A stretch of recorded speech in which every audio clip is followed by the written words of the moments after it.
half empty. It's caught in the end zone for an apparent touchdown. Or half full. Touchdown, Titans. The Titans are 0-2 this preseason, but the starting offense has shined. 2 touchdowns in only 3 drives. Taywan Taylor went ballistic on the Bucs. Dion Lewis showed his dance moves. And Harold Landry can find the quarterback. Today, the Titans look to take the next step in the Steel City. It's the dress rehearsal for the regular season. Titans and Steelers, next.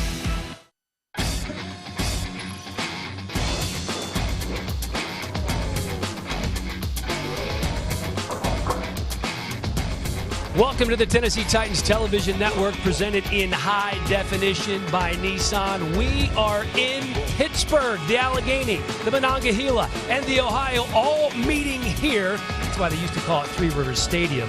It is now, of course, Heinz Field, the home of the Pittsburgh Steelers. It is the final full dress rehearsal between the Titans and the Steelers.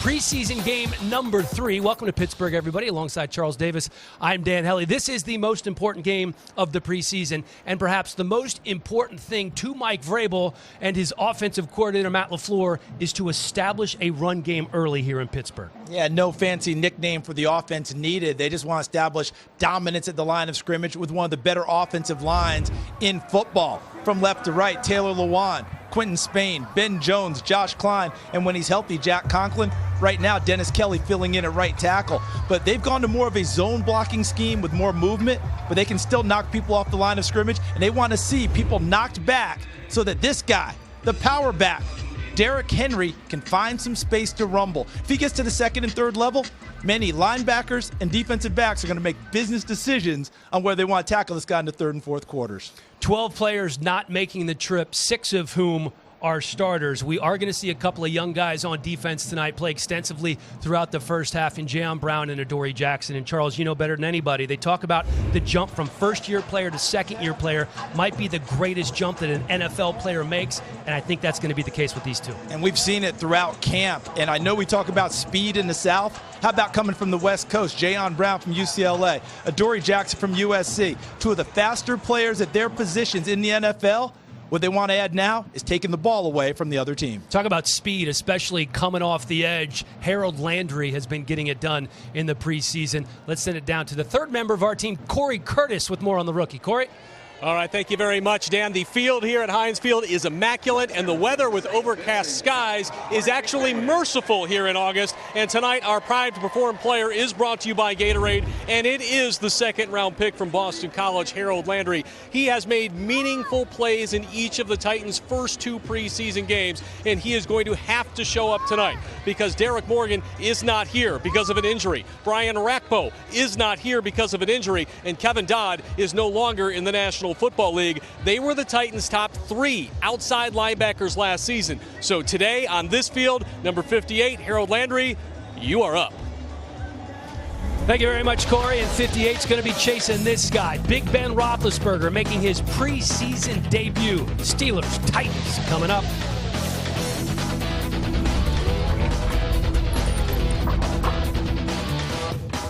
Preseason football is brought to you by Nissan, innovation that excites. Welcome back to Heinz Field, everybody. It's the third game of the preseason here in Pittsburgh. The Titans taking on the Steelers. Pittsburgh has won the coin toss, and they have elected to receive. The Tennessee Highway Safety Office presents tonight's kickoff forecast, and it is perfect. 80 degrees, partly cloudy, very little wind, and we are ready to rock here in Pittsburgh. What a day it is. There's a look at Ryan Suckup. And Fitzgerald Toussaint will be back deep to receive for the Pittsburgh Steelers. We mentioned earlier that we'll get our first look at Ben Roethlisberger this preseason. Also the most extensive playing time of the season for the Titans starters as well. Short kick fielded at the 10-yard line. Looked like that was intentional, perhaps something that they're going to be working on, Charles. I thought it was an excellent call by Craig Aukerman, the special teams coach, and executed very well by Ryan Suckup, putting that ball into a corner and making the returner make a decision about whether to try and bring it out and try and escape from that spot. and the Titans coverage penned it in perfectly, and they start deep in their own territory. That was really well executed. That might be something we see more of during the regular season. The ball between the 15 and the 16-yard line. Big Ben Roethlisberger, two-time Super Bowl champ, making his preseason debut, expected to play a couple of series. Going to get some work with the ones. We will not see Antonio Brown here today. We will not see Le'Veon Bell, who of course is holding out, but we will see a lot of that man, James Conner, as he is taken down by Logan Ryan. James Conner played his college ball right here in this very stadium at Pitt and has been incredibly impressive in training camp this year, Charles. I think he's really rounded back into the form that we saw when he was at his best at the University of Pittsburgh. A guy who can really pound it inside, a thumper. But if you let him get to the second and third level, he's got a little bit of escape hatch too. He can take it a long way. Conner remaining in the backfield on 2nd and 6 with Ben. Roethlisberger almost picked off by Jayon Brown. That was Jesse James trying to make that one-handed grab there. Got like the coverage that Tennessee just showed, because Ben Roethlisberger wanted to go deep, wanted to check it down a little bit shorter, came off on his third option to Jesse James, who was covered quite well by Kevin Byard, one of the better center field safeties in the league. Amen. All-Pro last year, tied for the league lead with 8 interceptions. James Conner once again on the backfield. 3rd and 6. Ben Roethlisberger's first drive of this preseason. With time, pass is complete over the middle. That's going to be a first down, and that is Juju Smith-Schuster coming off an outstanding rookie season. Kenny Vaccaro there on the tackle. And I think what we just saw there is some of what we're going to see, and you take a look at the impact players. Go ahead, Dan. Yeah, there's Juju, and of course Harold Landry has done some nice things, as Corey alluded to in the pregame, in both games that he's played in so far. Yeah, and look, he's just an exciting young player, loves to play the games about Juju Smith-Schuster, and he brings a lot of enthusiasm that'll be matched by his former college teammate Adoree Jackson on the other side. An empty backfield for Roethlisberger on 1st and 10. Roethlisberger with time, again complete over the middle. That is Conner, puts his head down before he is taken down by Adoree Jackson. First down Steelers. And I think we're getting an early example of what you may see during the NFL season. More and more crossing routes and throws across the middle. The new helmet rule, right? We've been talking about it for years, taking the head out of the game, which is a good thing. But I don't think receivers are going to have the same fear going across the middle they once had. And I think teams are going to try and take advantage of that by running those types of routes right into the teeth of a defense. That's a great point, Charles. We've seen a lot of those calls in the preseason. Everybody's still trying to figure it out. We've seen back-to-back plays. Kenny Vaccaro almost hesitant about coming up to make a tackle because he wants to make sure he doesn't foul when he does it. Conner carrying Jayon Brown after a pickup of 4. Think about James Conner coming back from leukemia, right? Had to beat that. Back as a full-time NFL player, and is rounding back into the form he exhibited here at Pitt, where he was a guy who would get the ball 30 to 35 times a game and have a big-time impact on the fortunes of his Pitt Panthers, now trying to do it for the Steelers. Yeah, he was a stud in college, obviously getting a lot more time with the absence of Le'Veon Bell, and he has been an outstanding part of this team throughout training camp. Taken down by Harold Landry. That was well played there by Tennessee. Jarrell Casey, the defensive tackle, stacked things up to start. And then Harold Landry and Wesley Woodyard came together to form the tackle. Look at it from the eyes of Wesley Woodyard, their defensive captain. Seeing the play, stays behind it. See that? Nice job. Landry standing at the point of attack and not letting himself get turned and opening up a hole. Rookie receiver James Washington, another young player these Steelers have loved throughout training camp. At the top of your screen, we're going to get a flag on 3rd and 5. Looks like it may have been Daquan Jones. I'm watching downfield. Defense. Encroachment, number 90. 5-yard penalty. Result of the penalty is a first down. And it was indeed Daquan. Getting a little jumpy. I saw that. Pete Morelli making the call, longtime NFL official. I was watching downfield when the play was whistled dead. Smith-Schuster ran a long route downfield with Adoree Jackson, and they talked to each other the entire time running 30 yards. Empty backfield for Ben. They're good buddies. They talk all the time. That pass going to be off the mark. Looking for Jesse James. Give credit to Logan Ryan on that play. Logan Ryan is so versatile. Play an outside corner, can work inside of the slot. I think one day he'll swing back and be a very nice safety in this league as well when that time comes. He came off of the edge going after Ben Roethlisberger. Roethlisberger saw him coming, adjusted his arm angle, and ended up throwing behind the receiver.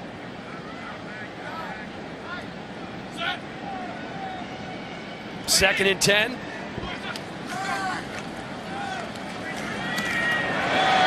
dumps it off. James Conner, busy man so far. Nice tackle by Wesley Woodyard.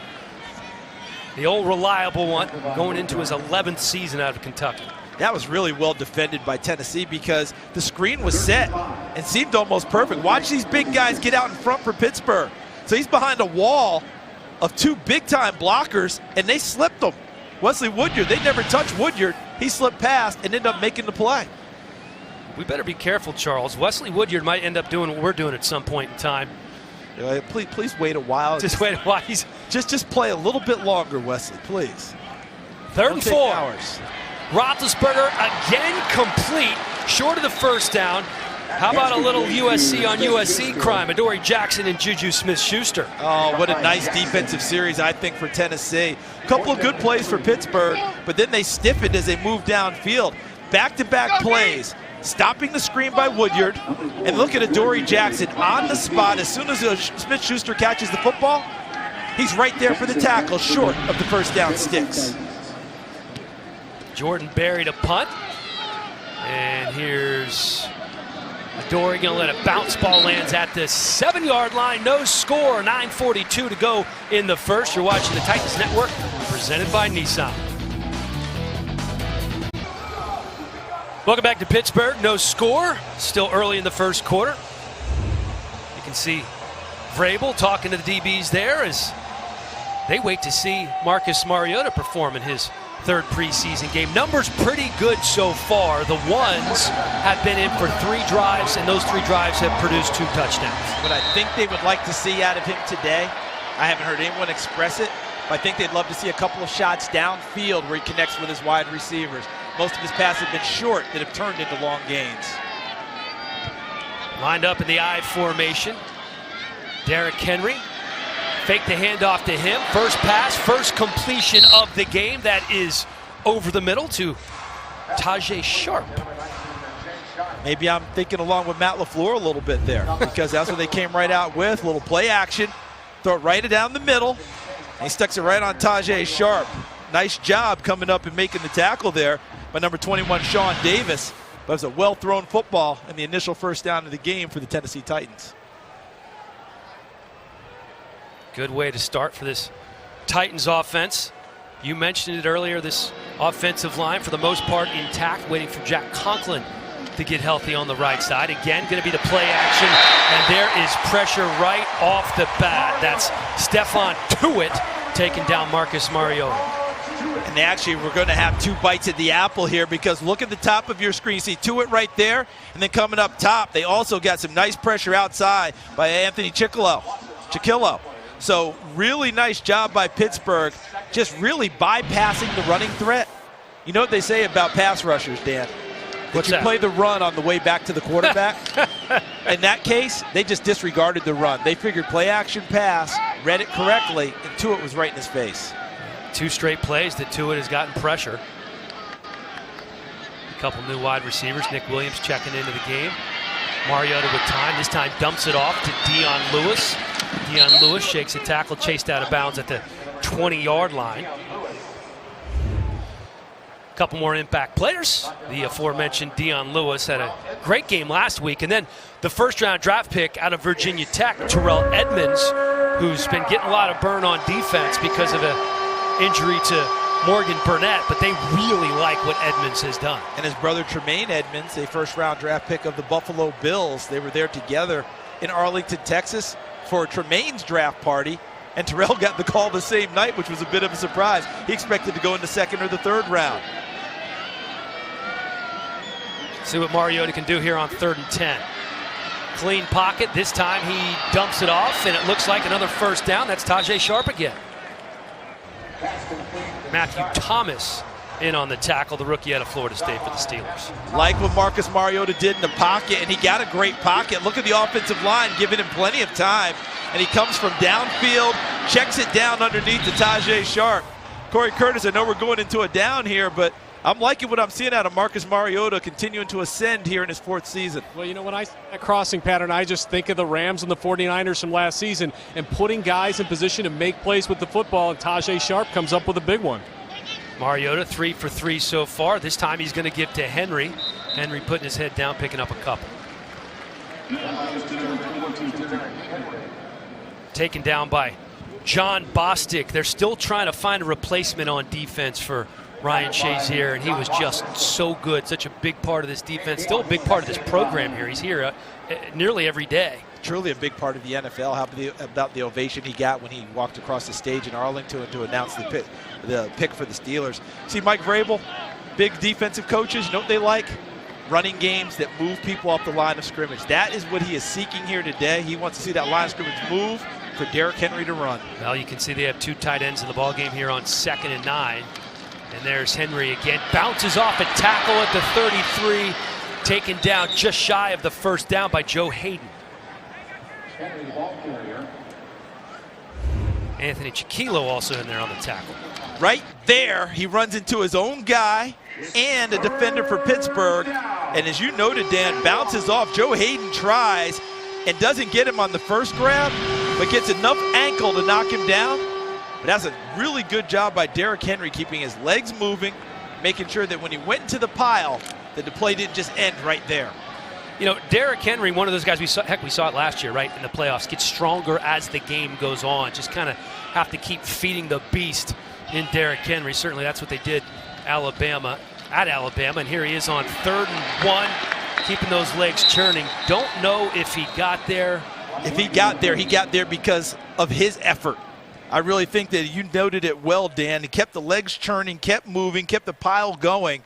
I think he's very close to getting it. Illegal use of hands. Hands to the face, number 94, defense. 5-yard penalty, automatic first down. So right here, so he gets piled up, but look at him. You noted it, kept moving and used that big frame to fall forward to pick up the first down. See, those are the types of runs that help make you great. We always talk about the open field ones, right? The big run against Kansas City in the playoffs last year. But those are the types of runs that keep your offense on the field, keep drives going, and give you opportunities for the bigger runs later. That's what they like so much about him. Certainly the compliment in the backfield and Dion Lewis. Here's Henry again. Up the middle and across the 50-yard line. Taken down by Artie Burns. It's an interesting story that I know we're going to be talking a lot about in the second half of this game and next week. They're pretty set with Derrick Henry and Dion Lewis, and David Fluellen, I think, is the 3rd back right now. But the big question is who's going to be the 4th guy? Yeah, if there is indeed. I mean, that's part of the issue because Akram Wadley, Dalen Dawkins have both acquitted themselves nicely here. But Fluellen, I think, has had an exceptional preseason. So valuable on special teams as well as Fluellen. 2nd and 6, Henry again, and he is met behind the line of scrimmage by a slew of Steelers. John Bostic, the first one who was there. This looked like a vintage Pittsburgh defense, didn't it, partner? Absolutely. You know, you Swarm run against the football. Yeah, when you run against that 3-4, running wide has always been an issue with Pittsburgh because they've had those physical outside linebackers who set the edge so well, and guys who can run inside out. And we saw every bit of that on that last play by the Steelers defense. Bostic, a free agent, signed to help fortify that linebacking core. Played in Indianapolis last year. Another big 3rd down play for Mariota, 3rd and 8. Ball tipped. He was looking for Corey Davis. If that's not tipped, that's a big play for Tennessee. That's the type of play that they're going to look back on tape. That's one they have to hit. Let's see who gets a hand on the football here. Actually, was it tipped? May not have because been I don't tipped. think it was tipped. And I think you're right. And I think they just missed a layup there. That's the basketball parlance. That's a breakaway right there that has to be hit downfield. Wide open Corey Davis. Marcus Mariota's got to put it on him. And that's perfect way to say it, because it was an easy layup and should have been an easy first down. Brett Kern to punt to former Tennessee Volunteer and Cameron Sutton. Fields at the 15 and drops the ball. Looks like the Steelers recovered it. Big hit there. That was Brendan Trawick, so good on special teams throughout his career. Here's another example of why he went to the Pro Bowl last year. We have 17, 18 special teams tackles for Tennessee. He is a terror covering the football. One of the best in the business. Causes the fumble. Steelers jump on top of it. They are ball. When we come back, you're watching the Titans Network presented by Nissan. Welcome back to Pittsburgh, folks. Still no score. 3:13 to go here in the first quarter. Marcus Mariota comes over and says to Corey Davis, "Hey, my bad, man. I thought the ball was tipped because the throw was so off the mark, but it wasn't." Yeah. Great play there by Bo Brinkley. We have to get his name in. He was in on that tackle with Trawick, because we don't say the long snapper's name very much, Charles. Not enough, certainly. I like the way you brought that back, though, Dan. That's well done. And Bo Brinkley deserved that credit. Although that's a nice play there for Pittsburgh on their first snap of the drive. But I like the way Bo Brinkley hustled down there and helped make the play with Brendan Trawick. James Conner, a busy man so far here. Le'Veon Bell, of course, holding out. The franchise tag has been placed on perhaps the best running back in football for a second year in a row. But you hear no panic around here at all, do you? They've seen this before, and they fully expect him to be here for the opening game against Cleveland. I guess the big question is just how long does it take him to get into football shape? Last year it took a game or two. Ended up playing all 16, though, which he doesn't do very often. That's a good point. And actually played more snaps than any other running back in football. It's amazing, isn't it? Absolutely amazing. Now for Tennessee, I love the way they finished up last drive on defense. Really made some nice plays against a screen and a crossing route. Now they've got the advantage here after the first down to stop there. 2nd and 10. Advantage reverts back to the defense. Let's see if they can keep them pinned up back here. Then looking to his right, it comes back over the middle. That is Smith-Schuster and Jayon Brown, one of the men who's there, but I believe we have a flag on the play. And that came all the way from the back, Judge, and I'm wondering if it's on the tackle at the end. I wonder if they're going to have the helmet leading. Personal foul, unnecessary roughness, contact on defenseless player, number 55, defense. 15-yard penalty, automatic first down. Wasn't the head leading, but maybe Jayon Brown, maybe they determined Smith-Schuster was down before Brown ended up getting involved in the contact. Let's take a look. They end up getting Ben Roethlisberger come off of his first target, flips it to his second one. Yeah, that's what it is. I mean, they could have called leading with the head on that one, because that's exactly what it was with Jayon Brown going to the ground. He has to be careful himself. When your head's down as a tackler, you're more vulnerable. You are more vulnerable than the person on the ground. Oh, absolutely. You get hurt a lot more. It's almost like what happened to Ryan Shazier. That one way out of bounds. Roethlisberger over the head of the rookie out of Oklahoma State, James Washington. Adoree Jackson was in coverage. Good coverage by Adoree. He had the nice coverage, and over the top, Kevin Byard, number 31, was there as well. I like what they're doing here in the secondary. You know, Malcolm Butler didn't make the trip, one of those 12 guys who is still back in Nashville. But once everybody's healthy and going, and obviously they're missing Jonathan Cyprien, but Kenny Vaccaro has really slid in nicely. And he's a 5-year veteran, played a lot of really good football for New Orleans, understands how to play. 3 wide receivers to the right for Roethlisberger. That's complete to a familiar face of Tennessee fans, Justin Hunter, as Adoree Jackson drives him out of bounds. This is really pretty play by Adoree Jackson. Look how quick he makes the break, pushes Justin Hunter back, and ends up taking him out of yardage he had already gained. See, if Hunter's just able to go down there, but he ends up knocking him back, tries to get back to where he was before, and Adoree Jackson's all over. Well played on the corner by Jackson. 3rd and 5 for the Steelers. Flags flying. Roethlisberger dropped by Juju. That was on a free one, too. That's a free play because Sharif Finch, I think number 56, jumped. Offside, number 50 defense, 5-yard penalty. And the result of the penalty is a first down. Well, Sharif Finch, the rookie, undrafted rookie out of Temple, who's shown quite well here during the preseason. He jumped, and they had a free one right there for Smith-Schuster. Could have turned into a big play. Ended up being no harm, no foul, but it was a lost opportunity for Pittsburgh. As long as Ben's been around, smart enough to know going into his 15th year that, hey, take advantage of that free opportunity when it's there. That almost was a big one. Ben looks to his left and just can't quite hook up with Jesse James. That's the second time that he's been off the mark there, wide open. Now, you did say this is his first action of the preseason, correct? Absolutely. Yep. We've seen a little bit of that rust in live action there because they designed that perfectly. Made it look like a quick screen to the outside receiver here. And what they were doing was getting attention there and then slipping Jesse James down the seam, and he was wide open, and Roethlisberger missed his layup opportunity.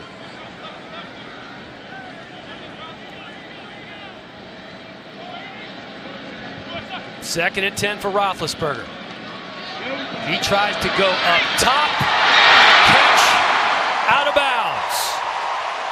Justin Hunter and Adoree Jackson with him stride for stride. And I know everyone's excited here in Pittsburgh because he caught the football, looked like a close play. But I think you've got to give Adoree Jackson credit for riding him over the side. Well, I'm going to take that back. That's a well-thrown football. And guess what? On review, that looks like a touchdown to me. I thought Adoree had ridden him over the sideline, but he separated at the end, made the catch. There's one down. He's in the end zone, folks. I think that's going to end up being a touchdown. Yep, I think that's going to go in the books as a 32-yard score. See, I think the first foot was down and he crossed the goal line. And I think that he's got control at that point. Second foot could be questionable, but he's already broken the plane. We will come back, and perhaps the first touchdown of the game will be on the board. You're watching the Titans Network, presented by Nissan. Welcome back to Pittsburgh. You can hear the cheering fans. It was indeed ruled a touchdown, a 32-yard touchdown pass from Ben Roethlisberger to Justin Hunter. And you said it, partner, Justin Hunter needs plays like this to try to make this team. He certainly does, and he got one there, separated right at the end of the route from Adoree Jackson. And that ball was well thrown. Remember the missed throw by Ben Roethlisberger to Jesse James where I said, you know, a little rust? The Rust-Oleum got applied, didn't it? Because yes, this throw was vintage Ben Roethlisberger. Dropped it right in the bucket, right into the black shirt between the 1 and 1 of Justin Hunter. And he, remember, Tennessee fans remember him. He's trying to fight to make a spot, get a spot here in Pittsburgh. And plays like that give him an opportunity. Yeah, inconsistency, something that has plagued Hunter throughout his career. Still the same situation here with the Steelers. And we saw, oh, go ahead, Dan. We got to talk season tickets, Charles. You can be a part of Titans football this season at Nissan Stadium. Get your 2018 Titans season tickets by calling 615-565-4200 right now. Ticket reps are standing by. Or if you don't want to talk to them, you can visit TitansOnline.com. Ignite the fire. Get your season tickets now. It's going to be a fun year. Charles, go ahead. It should be a fun one. Well, you mentioned the inconsistent play of Justin Hunter. Did we not see it on this drive? Remember the catch? And then Adoree Jackson knocks him back, and he doesn't really make a play. Ends up losing yardage after a catch downfield. And then he comes back and goes over the top for the big shot from Ben Roethlisberger. So you saw the inconsistency in the one drive, but what a way to finish it for Justin Hunter. Adoree Jackson playing so well early in this game until that moment. Justin Hunter gets the best of him for a touchdown. Chris Boswell gets that fat new contract, kicking off to Taywan Taylor. Taylor, of course, with that 2-touchdown game last week, and he has swarmed at about the 16-yard line. First man there is one of a Steeler linebackers who's been playing pretty well. This is a guy that they like, Tyler Manikevich. Well done, sir. Third year out of Temple. Well done. He's a guy vying for a spot. You mentioned John Bostic playing well now. That's been a camp competition for Pittsburgh. But well covered. We've seen both kickoff units cover it well and start their offenses back a little bit deeper than they would hope for. And this time we get Dion Lewis in the backfield for the Titans. First down on the 17. Here's Lewis trying to find some room. Turned nothing into about a 3-yard gain. Bud Dupree, first man there. And remember, no fullback on the roster in Tennessee. Jalston Fowler had served in that role for a few seasons previous. As we see the scoring drive of Pittsburgh, a minute 45, 80 yards, only 7 plays, and the payoff, Roethlisberger to Justin Hunter, 32-yard touchdown pass. So with no true fullback, Luke Stocker, number 88, the tight end, went in the backfield and became the fullback leading for Deion Lewis on the last carry. Pretty big fullback, 6'5", 253 for Stocker. Mariota decides to keep it and wisely gets down as he's being chased by the rookie, Terrell Edmonds. He actually had an option in the flat of Corey Davis and decided not to take that one. I think what he was hoping was that Corey Davis would convert the route from the sideline and go upfield. So when he got outside, watch Davis. He's got it. Okay, Mariota moves. Right there, he's got it. Now he's hoping he turns it up, but when he does, the coverage is there from Joe Hayden, and Mariota had to eat it. Don't believe Corey Davis has a catch in the preseason. Last week, his first game of the preseason. Didn't play, remember, as a rookie in preseason at all. So him being on the field, that's a huge win for Tennessee going into 2018. We've seen when he's healthy and on the field what kind of damage Corey Davis can do. They're hoping he's even better this year. You're watching the Titans Network, presented by Nissan. Back in Pittsburgh, 7-0 Steelers on top of the Titans at the start of the second quarter. Mike Vrabel's defense playing pretty well until that touchdown pass to Justin Hunter. Hunter, of course, caught that on Adoree Jackson. Just a perfectly placed ball by Ben Roethlisberger. It really was, and sometimes you just have to tip your cap to the other side. And Ben Roethlisberger, we've been doing that for 15 seasons and 2 Super Bowl wins, of course. But overall, I like the effort. I like the hustle we're seeing from Tennessee. Seeing a lot of good plays from their defensive unit. Now I want to see if the offense can sustain a drive. Second drive of the game, 3rd and 6 here for Mariota. Mariota been off the mark on a couple throws trying to connect with Davis. We've seen them connect during preseason and training camp. They're trying to carry that trust over to the playing field, and he takes the big hit there on the backside from Stephon Tuitt. But to me, that didn't affect the accuracy of the throw because the ball was gone by the time Tuitt got there.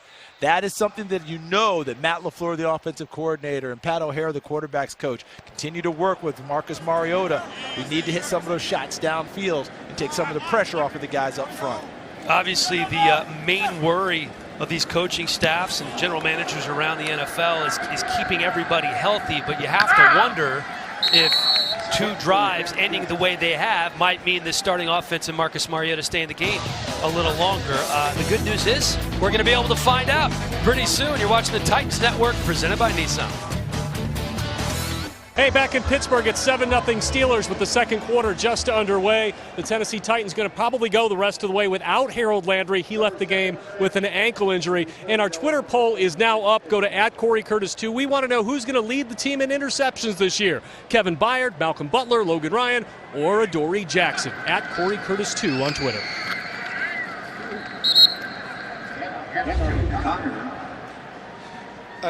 I got to tell you, Corey, I'm loving this question, and I feel like you've got a hidden message in the 4 guys that you're listing. Am I reading into this correctly? Well, I would be disappointed if someone did not push Kevin Byard. Now, we don't expect Byard to put up 8 again, but with these guys possibly playing a little bit more zone and with the leap we're expected to see, I think Adoree Jackson could make some plays this year. Yeah, hard to believe that he had 0 last year with his ball hawking ability. There's a completion from Roethlisberger, but right on the spot. Is that Logan Ryan?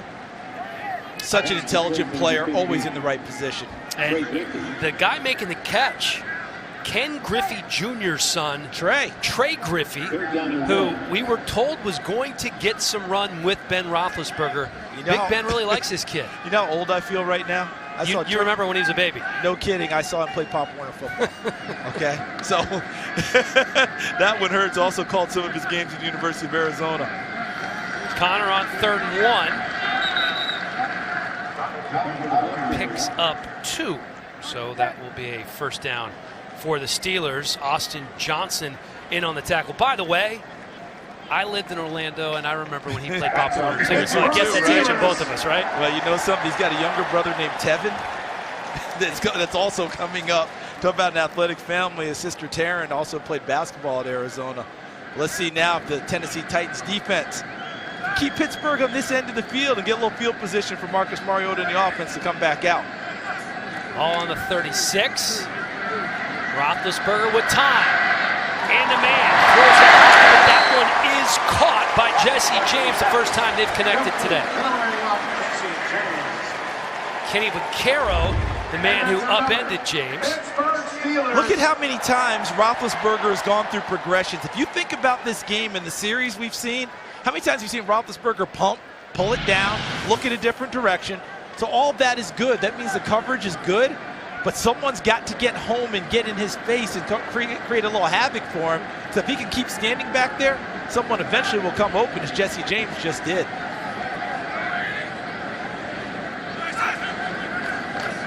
Pressure coming off the edge. That was Logan Ryan blitzing. Get the sense Dean Pease had the same thought, the defensive coordinator, like, we got to get some pressure on this guy.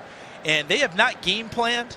We talked with Dean Pease before the game, and we asked him, did you game plan any for this third preseason? He said, we haven't game planned not one play in preseason. Mike Vrabel's philosophy is keep it simple, let them play, let's let their talents come out. And that time they just said, let's just go and get after him a little bit. Let's see what happens here. 2nd and 10. Pass complete. Adoree Jackson driving Smith-Schuster out of bounds. Close to the stick. Let's see if it creates a third down, though, and gives Tennessee another opportunity to make a stop. And they are going to be just short, so they're going to be looking at 3rd and 1. See, those are the types of plays, and Pittsburgh's going to go a little bit quicker here. But those are types of plays, if you can make them, force them to have to pick it up. Connor eludes a tackle in the backfield. Still not sure he gets there. It's going to be close. Logan Ryan, the guy who missed the tackle. Will Compton, one of the 3 who stopped him what looked like to be short of the first down. Listen, if Ryan had gotten him in the backfield, there was no question. He had him dead to rights and ended up there. Look at him, they're going to go fast again here on 4th down to try and pick it up.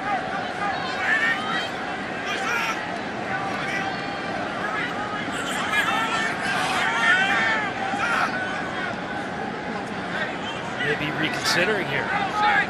He's got 10 seconds on the clock. They were trying to get him to jump. And now he's going to go ahead and run it on down. Oh! Nearly caught Adoree Jackson there. And again, that was Juju. And that was fitting to me that Adoree Jackson made the stop on 4th down, because the tackle he made on 2nd down led to this sequence. He stopped him short. That gave him a chance to make a 3rd down stop. And then on 4th down, Adoree Jackson finishes it off. Nice play by Adoree. 7-0 here in Pittsburgh. Steelers on top of the Titans. There's a look at Adoree Jackson. He gave up that lone touchdown pass to Justin Hunter. But other than that, he's been playing well. And I think he has thoroughly enjoyed playing against his former college teammate, Juju Smith-Schuster. Yeah, he certainly has that. And he made 2 big plays on the last possession against him. Pressure again coming on Mariota, taken down for the sack for the 2nd time in this game. That's Vince Williams' first full season as a starter last year in Pittsburgh. Gets rewarded with the new contract. They're going to be relying heavily on him. Tell you what, Pittsburgh's defensive front is thoroughly engaged in this game, because they are guessing with Matt LaFleur, the offensive coordinator. Tennessee's gone to a lot of 1st down play action passes, hit the first one of the game, and since then, it's been very difficult. Pittsburgh almost bypassing the attempted runs by Tennessee to get back to Marcus Mariota.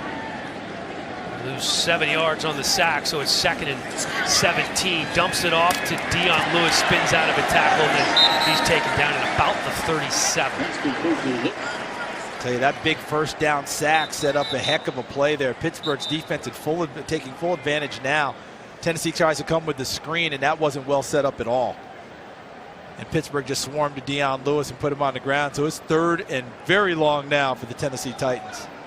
Yeah, 3rd and 16, not exactly what you want to see on the scoreboard. No, nor does Matt LaFleur want to see that on his play calling sheet either. There aren't a lot of plays you have that 3rd and 16 matches up very well with. This is where you're hoping to get it to someone and see if they can make a play, make someone miss an open field, and try and gain the big yardage. See what Mariota can do here. Pittsburgh brings 4. Again, he's forced to dump it off to Lewis one more time. John Bostic taking him down. I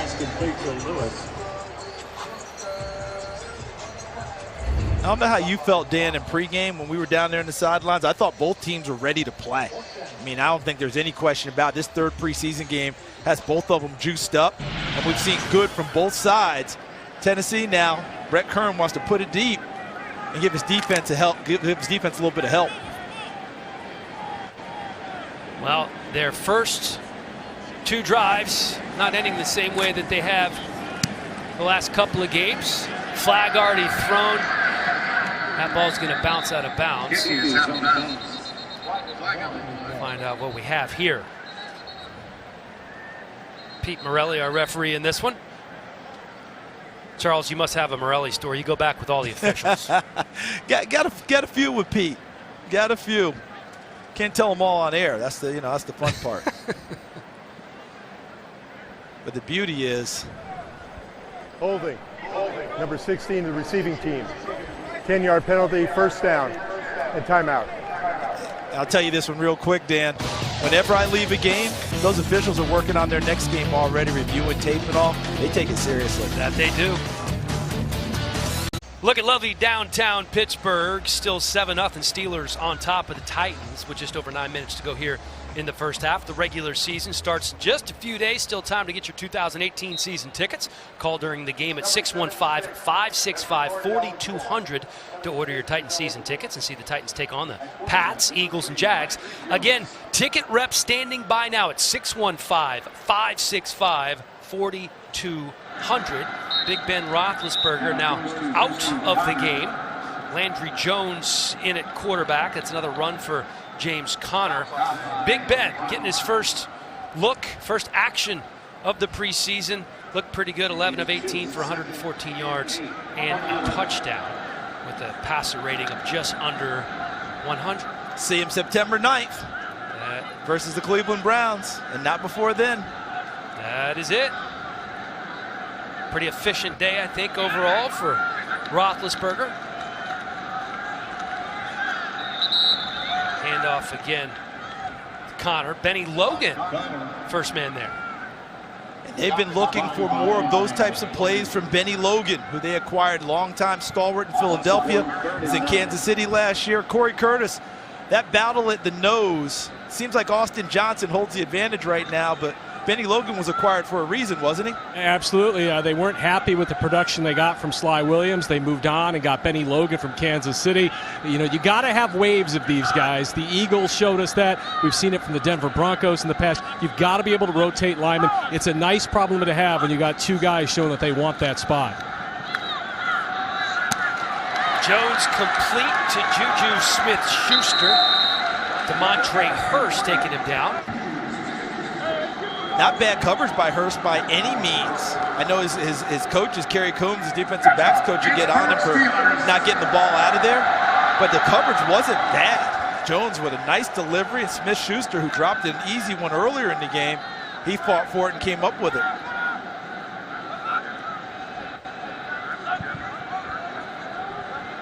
First and 10 now on the 20. Connor again in the backfield with Jones. Ball bounces over his head. Lucky that he got a hold on of it and just goes to the ground. Sharif Finch, first guy there. Something coaches stress about all the time, and I don't know that that was a bad snap as much as Landry Jones took his eyes off of it. Maybe it came a count early. Who knows? To me, that's one that really kind of hit him right in the middle of the 3, and he got his hands up and bounced it up over his head. Fortunate to get the ball back. 2nd and 18 after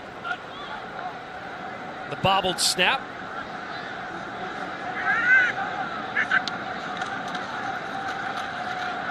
Jones looking deep, 2 men in coverage, 1 guy there. That's the rookie, James Washington. Pass well intended covered. for 10. Kenneth Durden and Brendan Trawick there.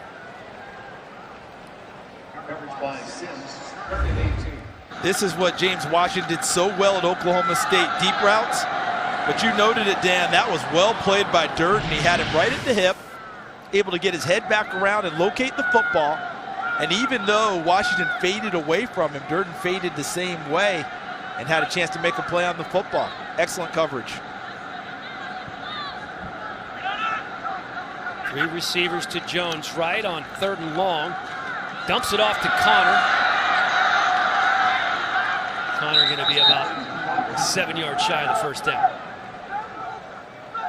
Good job rallying to the football by the defense of the Tennessee Titans. The field position paid off. Even though the punt wasn't everything Brett Kern wanted it to be, they got it down there deep enough. And after an early first down for Pittsburgh, Tennessee takes over on defense. There's a look at Adoree Jackson. Oh, so dangerous anytime he gets that ball in his hands.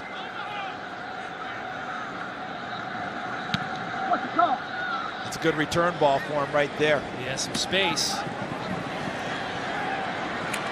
Takes a second and out past the 30-yard line, but we have a flag right down here at about the 20-yard line. That turned out to be excellent coverage by Pittsburgh because that ball was shaping for him to have, as you noted, room to return it. And when he made the first move, all of a sudden a number of black shirts showed up. 52-yard punt from Jordan Berry. Short return by that man, Adoree Jackson. You're watching the Titans Network, presented by Nissan. Looking back to Pittsburgh, Steelers still on top 7-0. You see Matt LaFleur, the offensive coordinator there, talking to Marcus Mariota and Blaine Gabbert. Last week he was up in the booth calling the plays. This week he's going to spend the entire game down on the sideline. He's still trying to figure out what he likes best, but that's why he likes being on the sideline, Charles, because he really likes the face-to-face communication with the guys, as we see Dion Lewis pick up about 6. Yeah, that's something we talked about with him before the game. The decision isn't final, and remember, the decision ultimately is Mike Vrabel's about where he wants Matt LaFleur. But they'll talk about it, but he did mention that instant communication, that instant contact with the quarterback is something that he really liked. Kind of echoed Sean McVay, one of his mentors last year. Remember, as the head coach, he would turn the defense over to Wade Phillips, and you'd see him sitting on a big bucket of water or Gatorade, talking to his players, talking to the quarterbacks in between series, fashioning offense. LaFleur doing that today. Still a very different spot for LaFleur, the sideline, because he's used to being up in the booth and seeing the game from that perspective. But he really likes, specifically Marcus, having that face-to-face communication. So that could be where he ends up. As you said, the decision ultimately up to the head coach, Mike Vrabel. The one thing that Marcus Mariota, that I know they want him to do, is to continue to assert himself. When Matt LaFleur is spitting out play possibilities, if there's something he doesn't like, they need him to tell them that. That's not going to work for me. I need to go in a different direction. And the more he does that, the more confident he is in a play call, the better opportunity for it to succeed. You can see trips right here on 3rd and 2. Davis goes in motion to the left. Mariota looks right, looks left. Now he's pressured. Flushed out of the pocket, gets rid of it, and that is picked off. That's the rookie, Terrell Edmonds, up past the 40, inside the 30, puts his head down to about the 24-yard line, and Marcus Mariota, the man who makes the tackle, you never want to see that. Bud Dupree was the guy who got the pressure on Mariota and flushed him out of the pocket. And Marcus stays in the pocket, doesn't flush immediately, and then when Dupree gets him on the hot foot, he's trying to throw moving to his left and doesn't get enough on this throw. So he doesn't get enough zip, and that allows Edmonds to undercut the route and make the pick. And then when he comes back, you did note Marcus Mariota makes the tackle, which in old school football is what coaches said. If you throw the interception, you better make the tackle. But in new school football, they really want you out of there. Okay, you're more valuable to us down the road. Big time play by Edmonds, tough throw by Mariota. Well, one thing we should remember is that Mariota is playing without his 2 most reliable targets in Rashard Matthews and Delaney Walker, but I don't think either one of them would have made a difference on that throw as James Conner is taken down at about the 20-yard line. Benny Logan again in there, as was Matt Dickerson. See, there's the instant feedback. LaFleur sitting on the bench with Mariota. They can talk over what happened and see how they can avoid it in the future. But here's also the key to preseason. You like to see your team in adverse situations. Mike Vrabel doesn't want to see Mariota throw interceptions, but what he does want to see is how's my defense going to respond to a sudden change deep in our own territory. If they force a field goal attempt from Pittsburgh, a successful defensive stand. 9 carries for Conner already on this day. He's been a busy man. He's stacked up at the line here to Montre Hurst.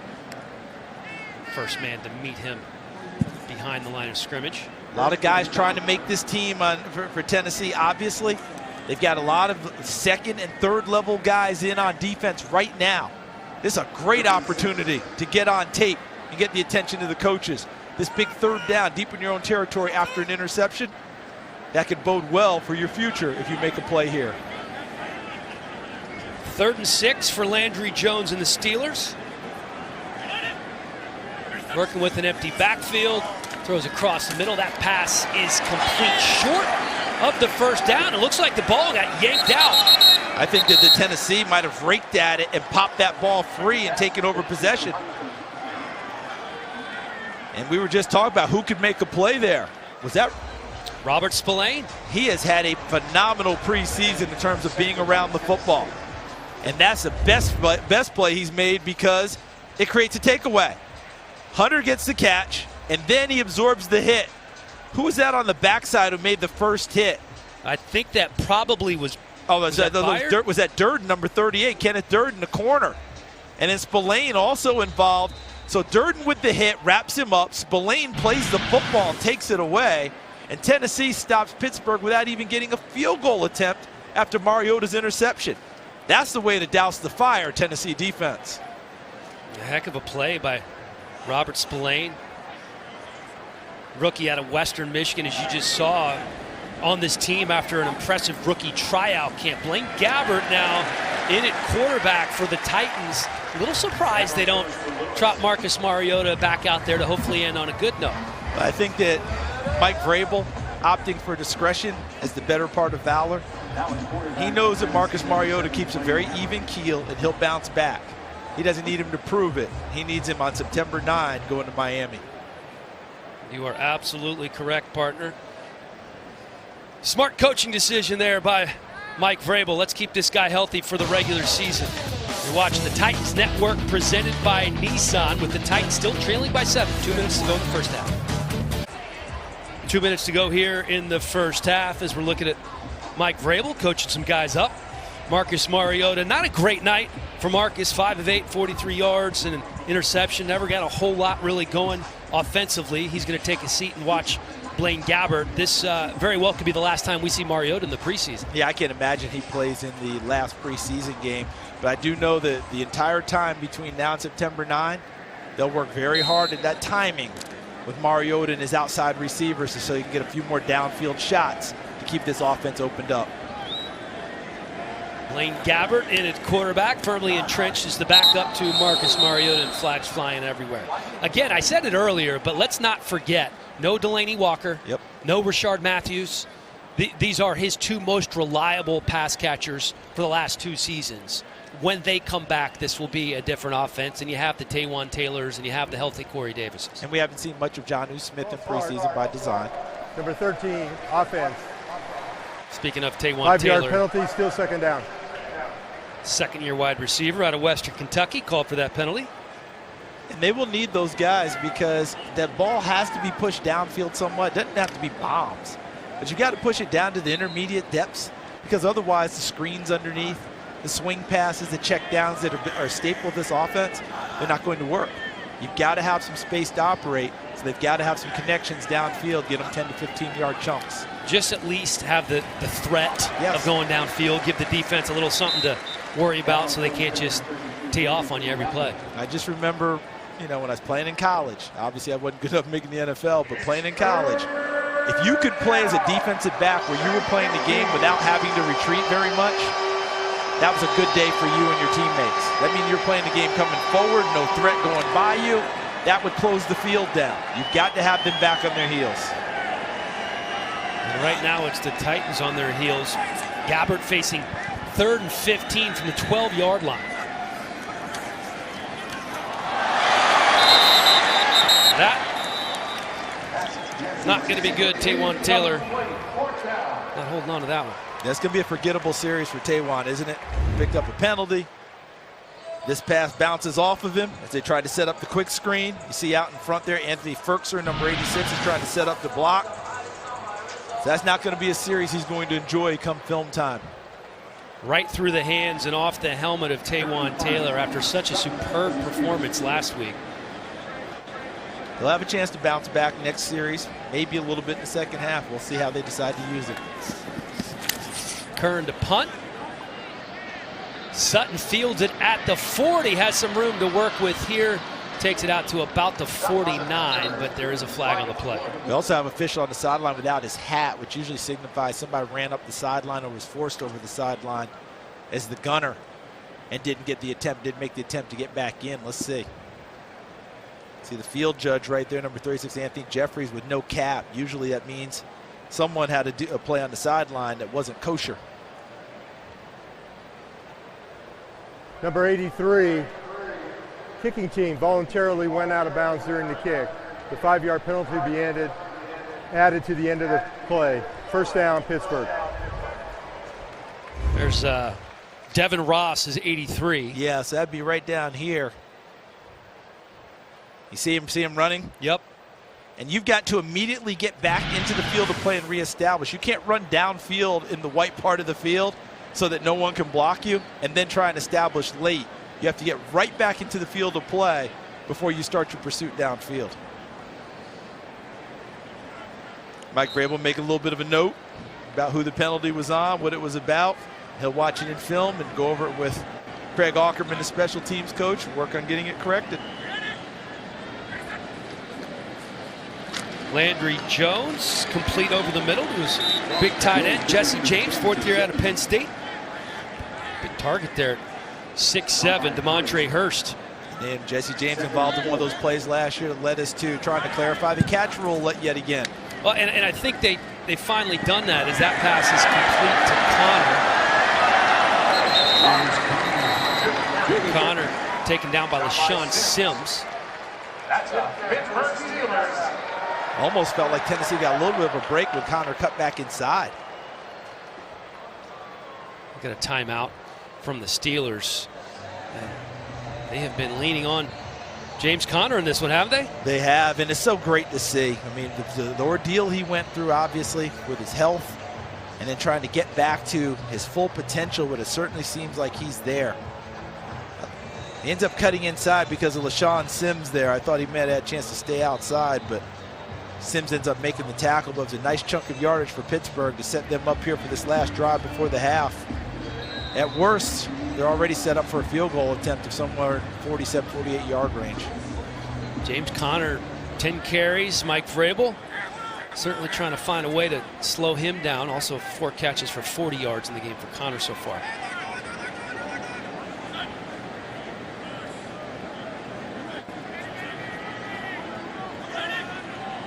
Landry Jones, a crowded quarterback room for the Steelers. Again, another completion, the 5th catch of the game for Connors, who's tripped up by Durden. Corey Curtis is secondary. Kalen Reed gone now, but is Kenneth Durden starting to really shine a little bit? We're seeing it today. Well, yeah, I mean, we haven't called his name very much, but that's 3 really good plays here, keeping him in bounds and keeping the clock rolling. Jones with plenty of time completes that pass over the middle to Smith-Schuster. 19 seconds to go in the half. Darren Bates takes him down. They're going to call another timeout. It's not been Smith-Schuster's greatest day either. He seems like he's fighting it a little bit, Dan. Yeah, I kind of caught that one between between his his legs. Kind of caught it, bobbled it a little bit. Normally a little more clean with his hands catching the football. Maybe trying to prove something to Dory Jackson has gotten to him a little bit today. Trying to get the best of his teammate. But again, this Tennessee defense, if they can force it no worse than a field goal attempt here, they'll feel a little bit better going into the locker room, even though they gave up the big chunk of yardage on the screen and put them in this position. Well, I think you're absolutely right. They can hold them to field goal or less. They have to feel pretty good about it. We've seen some other quarterbacks do some work on him. Jameis Winston looked great last week. He looked great last night against Detroit as well. On 3rd and 4, pass tipped and broken up in the end zone. Damon Webb getting a hand on it, and that's going to bring up 4th down. Looks like the Steelers are going to settle for a field goal. It's a nice job by Webb playing over the top. No interference at all. He ends up playing the football as it comes down the middle. Jesse James has his size and the body position on Webb, but he goes up to the highest point and helps knock it away. Nicely done by the undrafted free agent. How about Spillane there? Got a hand on it, almost came up with the interception. The field goal from Boswell is up, and it is good from 42 yards out. So the Steelers going to be on top 10-0 with just 8 seconds to go here in the first half. Ben Roethlisberger making his preseason debut, throwing a touchdown pass to former Vol Justin Hunter. And there's a look at Boswell. Feel good for that kid. Gets a new 5-year, $20 million contract. Wasn't that long ago that he didn't have a job. Yeah. So do you feel good for him just because it's a feel-good story, or are you getting a taste of that contract?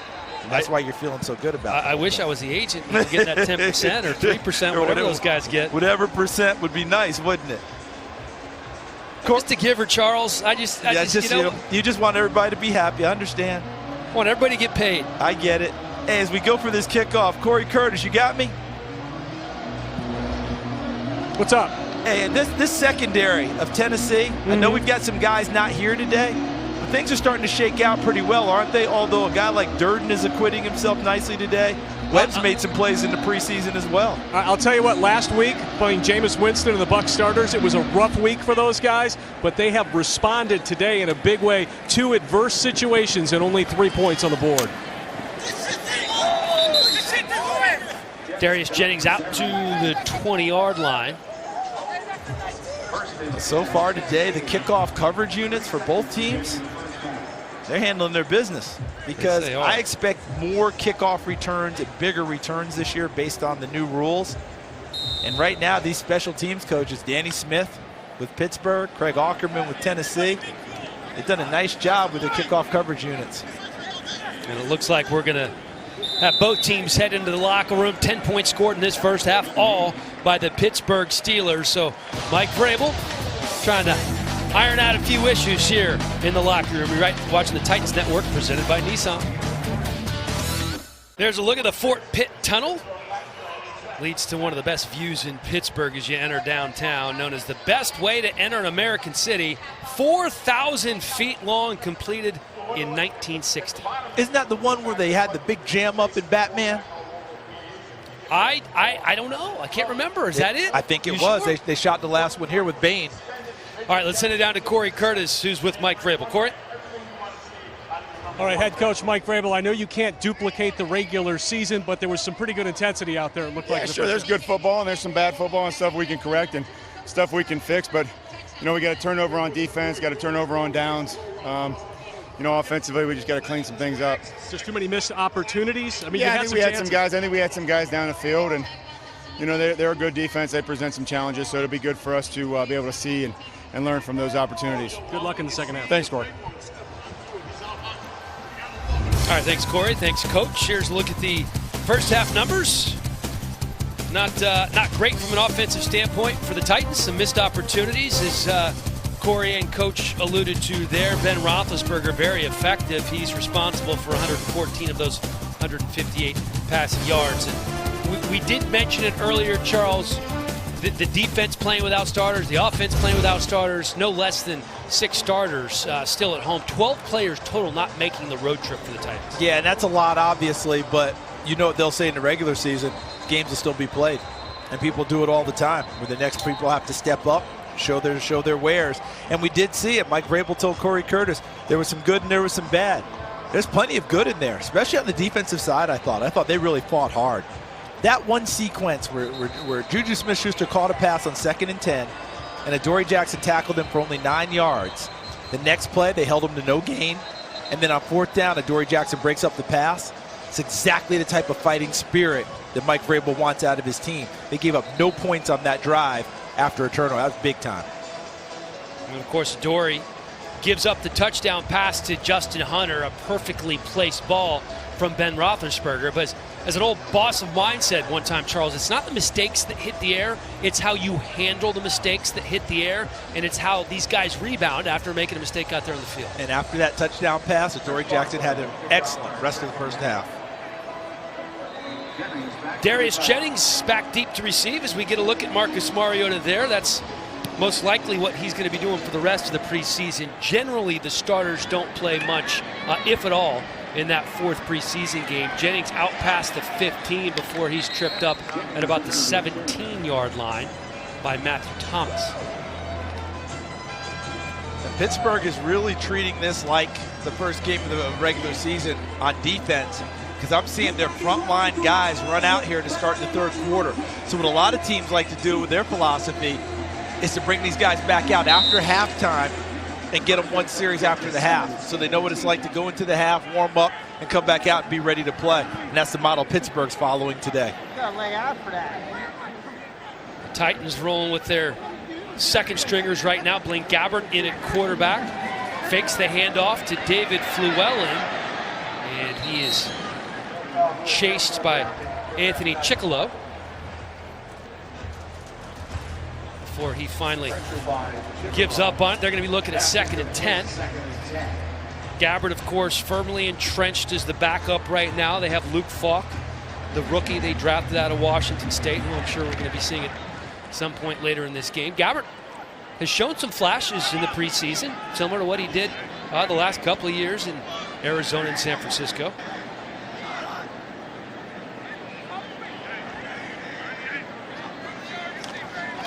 There's the handoff to Fluellen. Puts his head down to just shy of the 25, about the 24-yard line.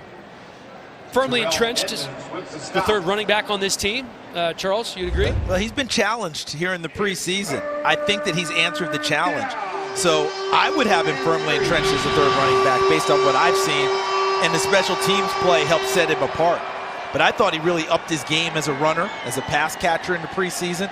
Really answered the challenge of Akram Wadley and Dalen Dawkins. And it's not over for him yet, but I think that he's played very well so far in these 3 preseason games.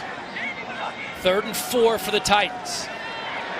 Gabbert sacked by Cam Hayward. Coming off a career year, 12 sacks last year, led the team, first team All-Pro in Cameron Hayward. How about that? First team All-Pro, but didn't make the Pro Bowl. That's crazy. So that tells you we get that. We get a smattering of that every year. But he was AP first team All-Pro. You mentioned the 12 sacks. His game is one where he can come off the edge. He can go inside with power. And on that one, he just overwhelmed the offensive line of Tennessee to get to the quarterback. Henderson back to receive the punt for Pittsburgh. Austin Barnard, man doing the kicking, shakes one tackle, but not another. Tony Washington Jr. in there for the Titans. You're watching the Titans Network, presented by Nissan. Preseason football is being brought to you by Nissan. Innovation that excites. Welcome back to Pittsburgh. 10-0 Steelers on top of the Titans. Mason Rudolph out of Oklahoma State in at quarterback. We've seen Roethlisberger. We've seen Landry Jones. Rudolph, the 3rd-round pick, had a tremendous college career, 32-9 at Oklahoma State, the winningest quarterback in school history. And I suspect he will make Josh Dobbs expendable. Jalen Samuels making his presence felt with his first carry of the game. Well, if you ever watch ACC football, and here in Pittsburgh, that is the conference that their Panthers belong to, you will remember Jalen Samuels. Tailback, slot back. This guy could do it all for the Wolfpack, and you just got evidence of it on that carry.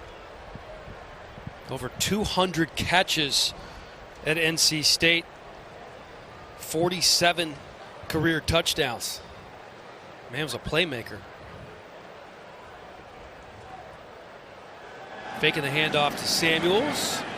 Rudolph swings it out. And that's Kenneth Durden there on the tackle. Samuels makes the catch. Another nice play by Kenneth Durden. Stayed with his assignment even though the ball looked like it was going elsewhere on the field. And when Mason Rudolph redirected and came back with the pass to Samuels, Durden was in fine position to make the play. Going to have some tough decisions to make in the secondary. We mentioned the competition at outside linebacker. Called Durden's name a couple of times today. 2nd and 6. Samuels trying to turn the edge. Stretches out for the first down before he is taken down by Darren Bates. And looks like he's going to be just shy of the first down.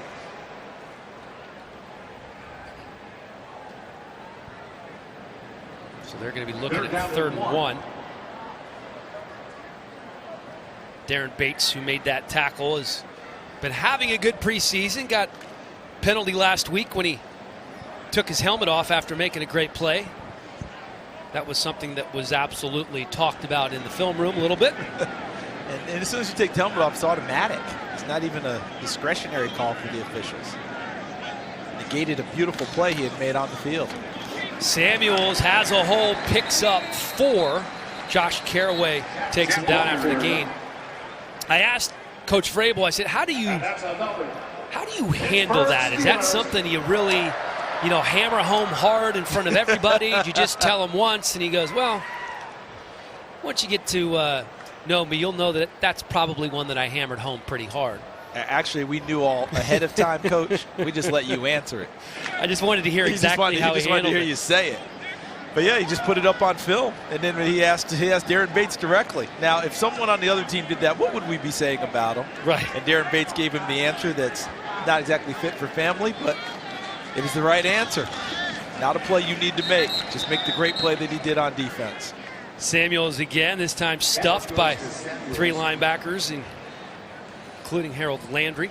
And a good job by the defensive front again. The linebackers get the credit for it. But right in the middle of the defensive line, stacking things up, Matt Dickerson, number 92. How about Robert Spillane? Another tackle for Robert Spillane, who came into the game leading Tennessee in tackles in the preseason.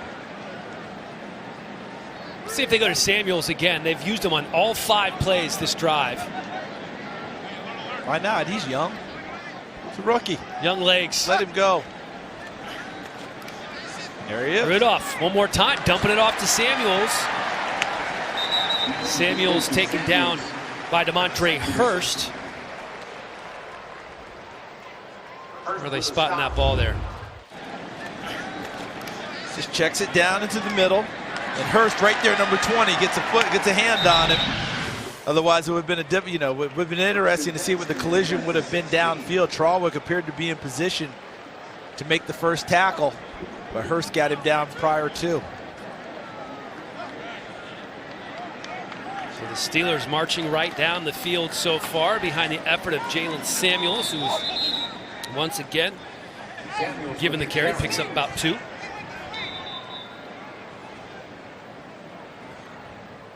Matt Dickerson, the man in there on the tackle. The Steelers taking Samuels in the 5th round. They drafted Mason Rudolph in the 3rd. And you remember, it was kind of a big stink here because Big Ben didn't think they needed to spend a 3rd round draft pick on another quarterback. Big Ben wanted more people to help him try and get to another Super Bowl, and Pittsburgh saying, don't worry about it. We've got those people. But you're going to your 15th year. We got to start thinking about the future as well. Remember, Josh Dobbs came here last year. Landry Jones is the backup, but I don't think anyone sees him as the guy going forward. So that's why they decided to take Rudolph. Rudolph, who gets rid of it right before he's hit. There's a flag on the play. That pass was complete to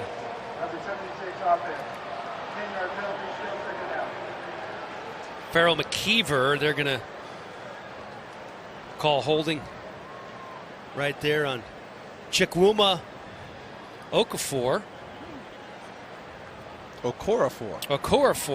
There's a lot of syllables in that, yes. He and Corey Davis from Tennessee were teammates at Western Michigan. Played on that tremendous team that played in the Cotton Bowl against Wisconsin, one of the New Year's Six bowls. Hard to keep track of all the bowls these days, Charles. Now, it's very difficult, but what an accomplishment for that Western Michigan Broncos team playing one of the powerhouses. Rudolph on play action. Pressured for a moment. Pass complete. Robert Spillane in on the tackle. That was the fullback, Roosevelt Nix. 4th year out of Kent State. Great special teamer for these Steelers as well. You got to give Mason Rudolph credit for keeping the play alive, doing a nice job with his feet, moving around, scanning, and then completing a pass downfield. But what that tells you is no one's getting home for Tennessee. That's too much time for him. Someone's got to get back into the pocket, force him off the mark, and have him get rid of the ball faster. Devonta Lumpkin was back there, but couldn't get to him. Trey Griffey checking back in the game for the Steelers.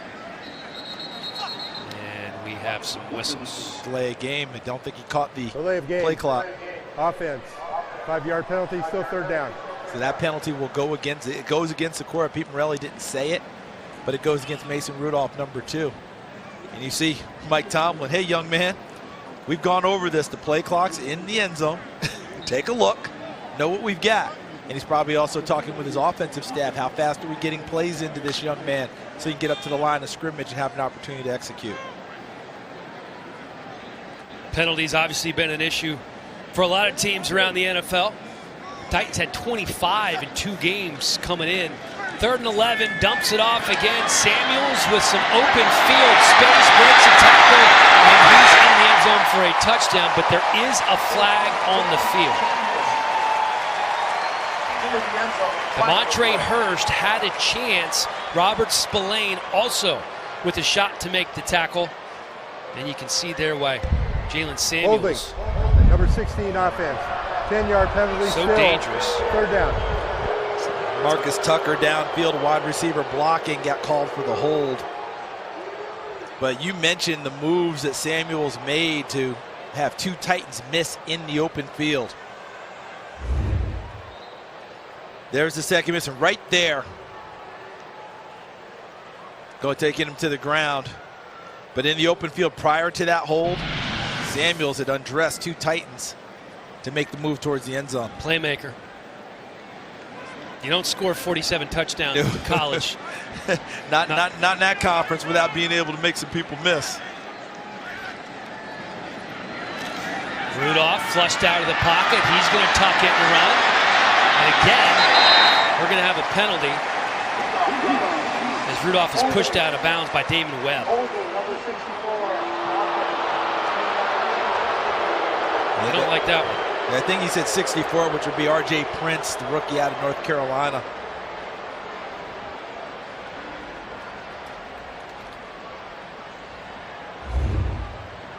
So right in the middle here, you see Prince right there, 64.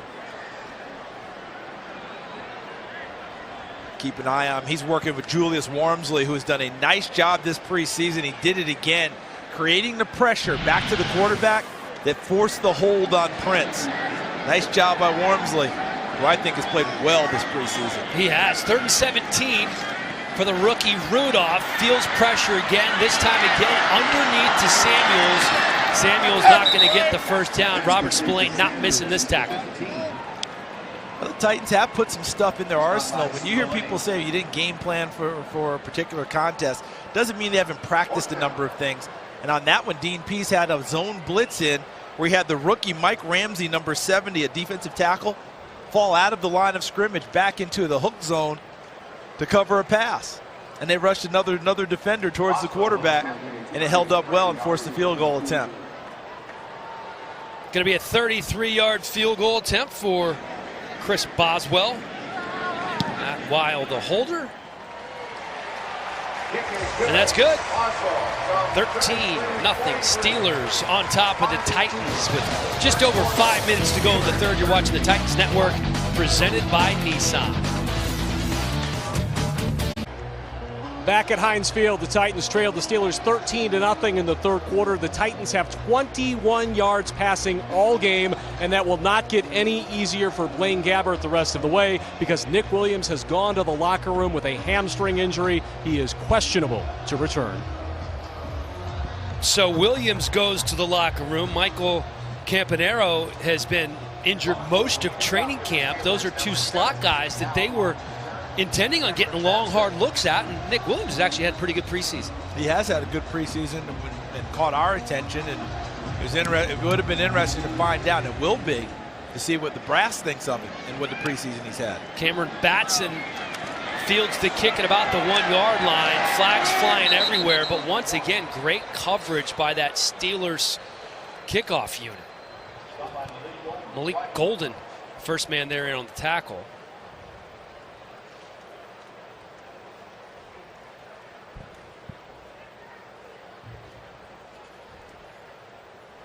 Still waiting to find out. There are 2 fouls on the play by the receiving team. Number 34, that penalty will be declined. The illegal block in the back, number 54, that penalty be accepted. Half the distance of goal, first down, Tennessee. Correction, 57. 54 would be Rashaan Evans, who isn't here. 57, Tony Washington Jr., so that makes more sense. 2 penalties, 1 return, not ideal. No, not at all. And earlier in the preseason, the first 2 games, I thought the kickoff return units were way ahead. But today, the kickoff coverage units have done a remarkable job, both sides, pinning offenses deep. Tennessee had a big return against Green Bay. Akram Wadley had a big return in the second preseason game from Cameron Batson, was it 44 yards? So they were doing yeoman's duty on the return game, but not in this contest. And Wadley, one of the 12 players who remained in Nashville for this trip, so we're not going to see Wadley here. Flags flying again as David Fluellen picks up 3.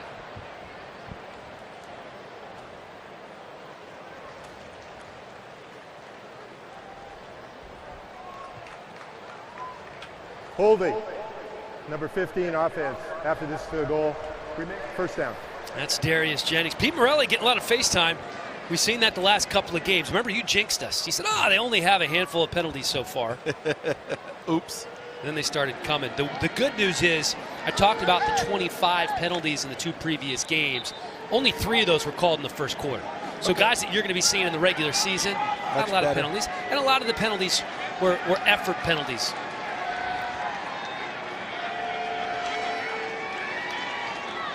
Gabbard on the play action, over the middle, off the hands of the intended receiver, which is Taywan Taylor.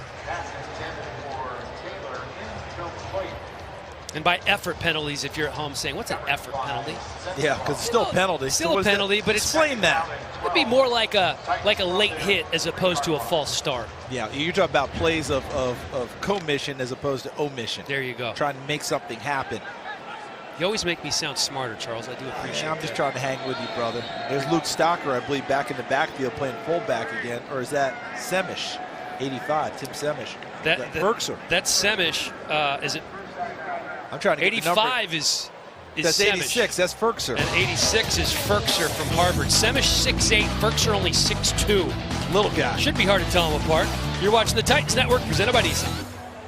Back at Heinz Field, the Titans are down 13-0 and in a hole. Earlier tonight, I asked you on Twitter who will lead the team in interceptions, and Charles Davis, they're not buying the Adoree Jackson hype train. It's Kevin Byard, 59%. Well, we understand that. I mean, Kevin did get 8 interceptions last year, and the rest of the guys, they weren't even close. I think 2 was the closest one after that, so understandably.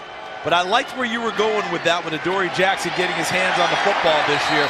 No way he gets shut out with a 0 again.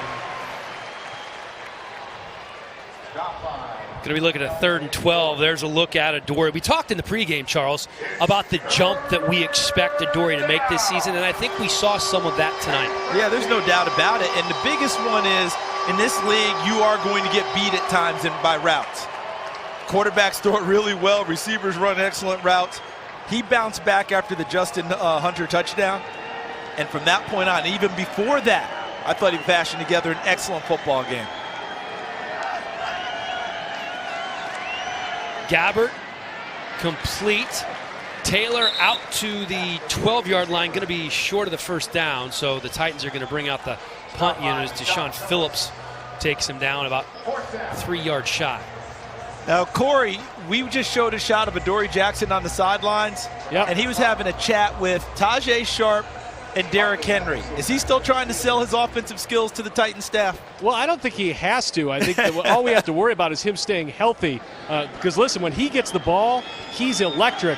But we haven't seen any signs that he's a part of the arsenal yet this year. Quadri Henderson back to receive at about the 38-yard line. Eludes a couple of Titans tacklers before he is taken down by David Fluellen. You're watching the Titans Network, presented by Nissan. Look at Jarrell Casey and Adoree Jackson there as the Steelers on top of the Titans, 13-0. Pretty good day for the most part for Adoree Jackson, Charles. It kind of encompasses what a cornerback goes through. Look at this play here with Justin Hunter. Actually knocked him back from his forward progress and created less yardage gained on the play. And look at the breakup right there. I think that was a 4th down pass attempt. This is a big tackle there, because if he gives up the 1st down there, he didn't have a chance to make the plays later on in the drive that kept the Steelers to no points. That's Quadri Henderson picking up the 1st down for Pittsburgh. And he's familiar with this turf. He's from Pitt, played his college ball right here. And back to Juju Smith-Schuster and Adoree Jackson. Check them out as teammates back at USC, and then when they played last year in that oh-so-cold game here on a Thursday night, post-game exchanging jerseys. They are friends from way back. We saw them in pregame. Dan, you and I saw them hug it out in pregame, and then in the early confrontations back and forth with each other. 2 terrific young talents from USC. Oh, there's no doubt about that. Samuel's finding some room to run again. That's another 1st down for the Steelers. Joshua Kalu goes low and takes him out of bounds, but not before he picks up the 1st. Well, if you're in a battle for the 3rd running back spot here in Pittsburgh, because Le'Veon Bell, when he returns, will be number 1. I think James Conner showed us that he's the clear number 2 so far here in Pittsburgh. Jalen Samuels is making a heck of a run, because Fitz Toussaint has held down that role for the past few seasons. I think Samuels is making a heck of a run towards being the 3rd guy here in Pittsburgh this year. He's definitely looked pretty good in this one. Whole lot of Jalen Samuels. That last drive, he got 5 straight plays. And you're seeing Kenneth Durden again on the tackle. Now he's going to get credit for the play, but he's got to go back and make sure when he sees the film, dap up his defensive front, because they held the point of attack. Watch right there. Not much doing. No one turning, no one moving. So when he cuts back, he's cutting back right into the arms of Durden, who remained unblocked because the defensive front kept people off of him. Rudolph low, has to go down to get it, but Tevin Jones makes the catch.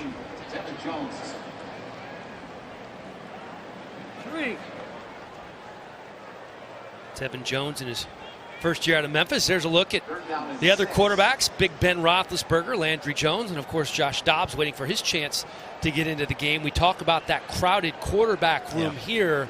That might not be good for Josh Dobbs, who's the 4th quarterback on the depth chart right now. I don't think there's really much question about it. What will be interesting to see where Josh Dobbs may land in the league, because there's a place for him. Taking a shot is Mason Rudolph, overthrowing Damon Patterson. You want to be at Nissan Stadium this season? Of course you do. You can see all the newest Titans. Deion Lewis, Malcolm Butler, Harold Landry, Rashawn Evans. They're ready to get the 2018 season underway. You can join them for all the action by purchasing your 2018 Titans season tickets today. Just call 615-565-4200 right now. That's 615-565-4200. Or just go to Titans Online for more info. See some Titans fans here today. It was actually in Starbucks as the 45-yard field goal attempt is up and good. John Robinson was in at Starbucks studying tape this morning at about 10 a.m. on game day. That's what John Robinson did. And then he stands up. Somebody's wearing a Marcus Mariota jersey, and he says, "Like your jerseys, guys, congratulations." And I look at him, I said, "You know they have no idea who you are." And he goes, "I know. That's what I like." That's what he likes about it. Yes, good for him. I saw him in the workout room this morning before he went over and hung out with you at Starbucks. I was just in there getting a coffee, and I look over, and I'm like, he has his iPad or laptop up, and I'm figuring he's just reading an article, just lounging. Nope. He's studying game film. Listen, he's a businessman like anyone else, and business people end up at Starbucks a lot, right? Get the Wi-Fi, and off he goes. But he knows this roster backwards and forwards as he's put it together. He also knows what this team needs going forward. He's probably already studying prospects for next year. He's also studying around the league, because when this cut from 90 goes down, he and his staff have to be ready to pounce if there are guys they like around the league that they want to plug into their roster. And a lot of work to be done. Absolutely. And remember, there's no first cuts anymore. They're going to go from 90 all the way to 53 by 3 p.m. on September 1st. That's next Saturday. So we are basically less than 7 full days away from having the final 53 set. Yeah, everyone's got the quick turnaround after this weekend because everyone plays on Thursday, headed into the first official weekend of college football, though teams are playing tonight and today. Saw that kickoff, early kickoff games. But that's the last weekend of no football for the NFL until the the Pro Bowl is concluded. Vikings coming to town for the 4th preseason game. That's where a lot of the back end of the roster guys are going to be fighting for a spot. Anywhere from 2, 3, maybe 4 jobs still up for grabs. Gabbard off the mark. Another flag back in the pocket. Usually signifies a hold. Holding. Number 85, offense. 10-yard penalty, still first down. That's Semish. Hard to miss a hold on that guy. 6'8", 275. Can't really hide, can he? You get used to seeing big guys when you're around NFL teams, obviously. But Semish is one that really stands out when you're in the building. You don't see a lot of 6'8" dudes. Have you seen him and Dennis Kelly stand next to each other? Actually, I have. That is frightening. That's a tag team duo for the ages right there. Yeah, Dennis Kelly, he looks like a bigger version of the Ultimate Warrior minus the face paint. See, I was thinking Undertaker. I'll give you that. Can you give me Undertaker? Absolutely. We'll have to ask him which one he prefers. Yeah, and whatever he prefers, we'll go with. I will not disagree with him. Not argue with him. Fluellen kind of boxed in there. 5 Steelers. Keon Adams, the first man in on the tackle. And this has been the issue for Tennessee throughout this game. Mike Vrabel came in wanting to see them establish the run better. That hasn't really happened. The control of the line of scrimmage really has been kept by the Pittsburgh defensive front for the most part. Save a run here or there, and look at them. Still getting after it. That's a big-time play right there by number 99, Keon Adams, with number 79, Javon Hargrave. He just stacked everything up and allowed Adams to make the play. And Hargrave is listed as a starter, still in the ball game for Pittsburgh's defense. Was hoping to see Big Dan McCullers tonight. One of 5 or 6 Tennessee Vols on this Steelers roster. He's talk about big men. Dan McCullers, big defensive tackle, 6'7", 352. Still kind of a project for the Steelers. You know, I often think when you see those sizes, if you're an offensive lineman, a center or a guard, and those guys are inside, does that really excite you that week, knowing that you're supposed to move guys of that size so your running backs can find holes?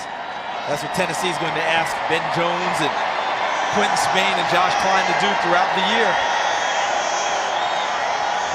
2nd and 19.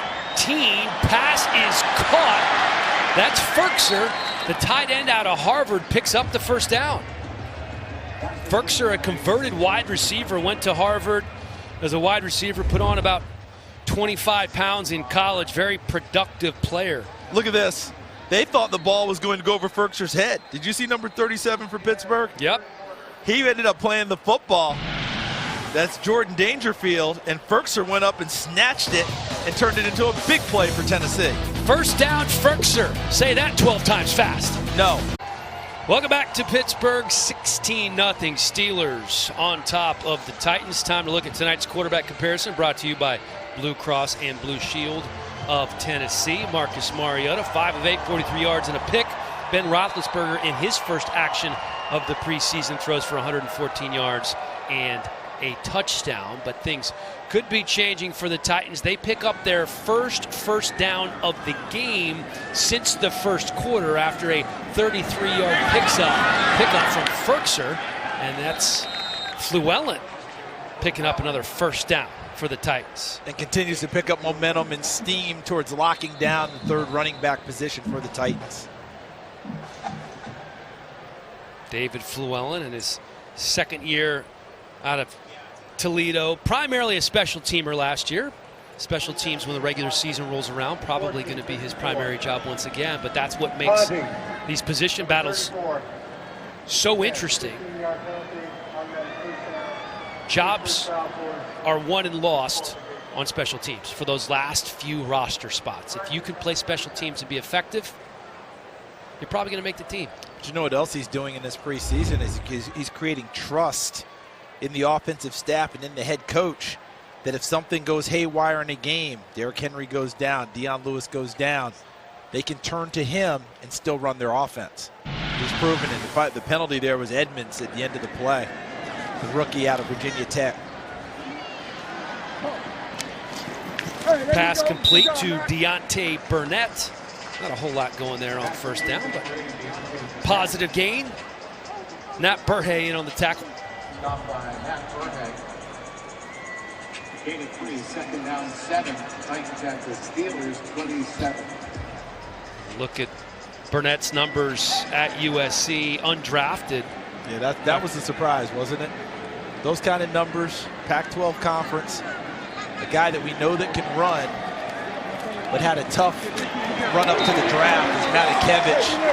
Meets Llewellyn in the backfield.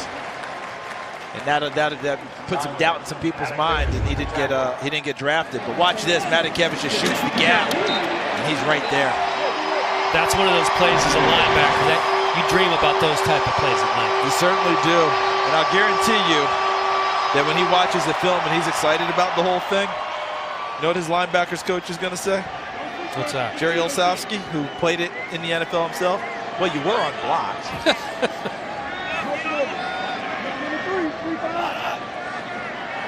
3rd and 8 for Gabbert. 3 wide receivers to his left. That's where he goes. Catch is made. Firkser fighting for the first down and picks it up. Nice play, Anthony Firkser. Nice play, Anthony Firkser, as they get him into the red zone. It was at the Pinnacle red zone. We are indeed in the Pinnacle scoring zone. You can sign up for Titans Banking and get exclusive access to Titans benefits only at titansbanking.com. You know, he went down on both knees to secure the catch. This reminds me of when you're in Little League, right? What did your coach tell you? Go down on one knee on those ground balls and make sure you secure the catch first, right? And he understood. In the NFL, you can get back up before being touched, and bowls ahead and picks up a first down. Complete 7-yard gain. That's Devin Ross. And Brian Allen on coverage. Sorry, Charles. No, my bad on that one. I think, partner, we're starting to see Blaine Gabbert, similar to a shooter in basketball, starting to get warm up a little bit. And I feel like he's getting on a little bit of a roll here. These last few throws, been sharp, accurate on target, that arm that we know about, because he sprayed it around a little bit throughout this game. But on this drive, I feel like he's putting it together. 5 of 8 for 62 yards. The toss to Llewellyn, who was met right at the line of scrimmage. That was a very good play by Adaney. Pretty good contact here. Boy, that was a really nice play. Did you see him shed the blocker? Threw the blocker out of the hole and then met him well with the shoulder. Yeah, that was Firkser, who's made so many good plays. Just sheds Firkser and makes the tackle. Second timeout. Yeah, that was Olusekanmi Adaney. Olusekanmi Adaney. I have these all spelled out phonetically, and you really have to focus on some of these names. Yeah, we went to Hooked on Phonics before this one to try and get it right. They will test us. You and I are about to go on the DL with a couple of these names. We need to help each other out on some of these names. Yes, we do. That was a very nice play by him, and I thought it was a nice play by Llewellyn to take care of the football on that hit as well. That could have been trouble. Because he threw Firkser out of the hole and appeared so suddenly on Llewellyn that sometimes you're not quite braced for the contact. That was a nice job of ball security. So we're looking at 3rd and 1. I think he'll throw for it here. Jumbo package in the game. When they decide to keep it on the ground, that's going to be a first down, Titans 2-yard gain. Did that feel maybe like a Mike Vrabel call? 3rd and short, I don't care what you got in that playbook, Matt. I want to see some offensive linemen fire off and get me a first down. Absolutely. And you know he can do that. You know why? He's a head coach. He can do whatever he wants. He can do what he wants. And they ended up getting it there, so that has to feel good for the big guys up front for the Tennessee Titans. Corey Levin, the pivot in the center. Firkser was the man in motion. Gabbert complete down to the 3-yard line. Matthew Thomas in on the tackle as Llewellyn getting a lot of use on this drive. Are you seeing what I was talking about with Gabbert, though? That he look a little crisper here? Well, we saw it. The ball's in the right spot. I think earlier when we saw him, it was sprayed around a little bit more. Now, look at this. Boom, right where it's supposed to be. I feel like last week it was kind of the same thing. He made one pass, it gave him a little confidence, and he really starts building. You're right, it's a good comparison to kind of a volume shooter in basketball, Steph Curry, or how Kobe used to be back in the day. Gabbert tries to sneak it in there to Firkser. Looks like he made the catch in the end zone, and indeed he did. They're calling it a touchdown. Matakevich was the man in coverage. Nice drive for Firkser. And a really nice job by Blaine Gabbert staying in there in the teeth of the rush. Watch, he pats it once, hangs in there, knows the rusher is bearing down on him, takes the hit, and sticks it right on Firkser. Tyson Alualu, a former first-round pick with the Jacksonville Jaguars, puts his 300-plus pounds on Gabbert, but that doesn't deter him at all from a nicely thrown ball for a touchdown. Firkser on that drive, 3 catches for 45 yards, so he's more active on that drive than he's been the entire preseason so far, and Gabbert's going to stay in there and go for 2. Why not? Why not? You work on these things. It's preseason, and the offense is on a pretty good roll right now. Plus, you're thinking like the regular season in a sense, right? You get 8 points on the board, you get another touchdown and a 2-point conversion. All of a sudden, it's a tie game, Charles. We could have overtime here in the 3rd preseason game in Pittsburgh. If they do that, I'd love it. Free football for everybody. Coaches around the league would call Mike Vrabel and go, "Did you really go for 2 to tie it late? Did you really?" It's do good that? Situational football. Listen, it's situational football right now. If they get to that point where they try and tie it, not going to happen. Okay.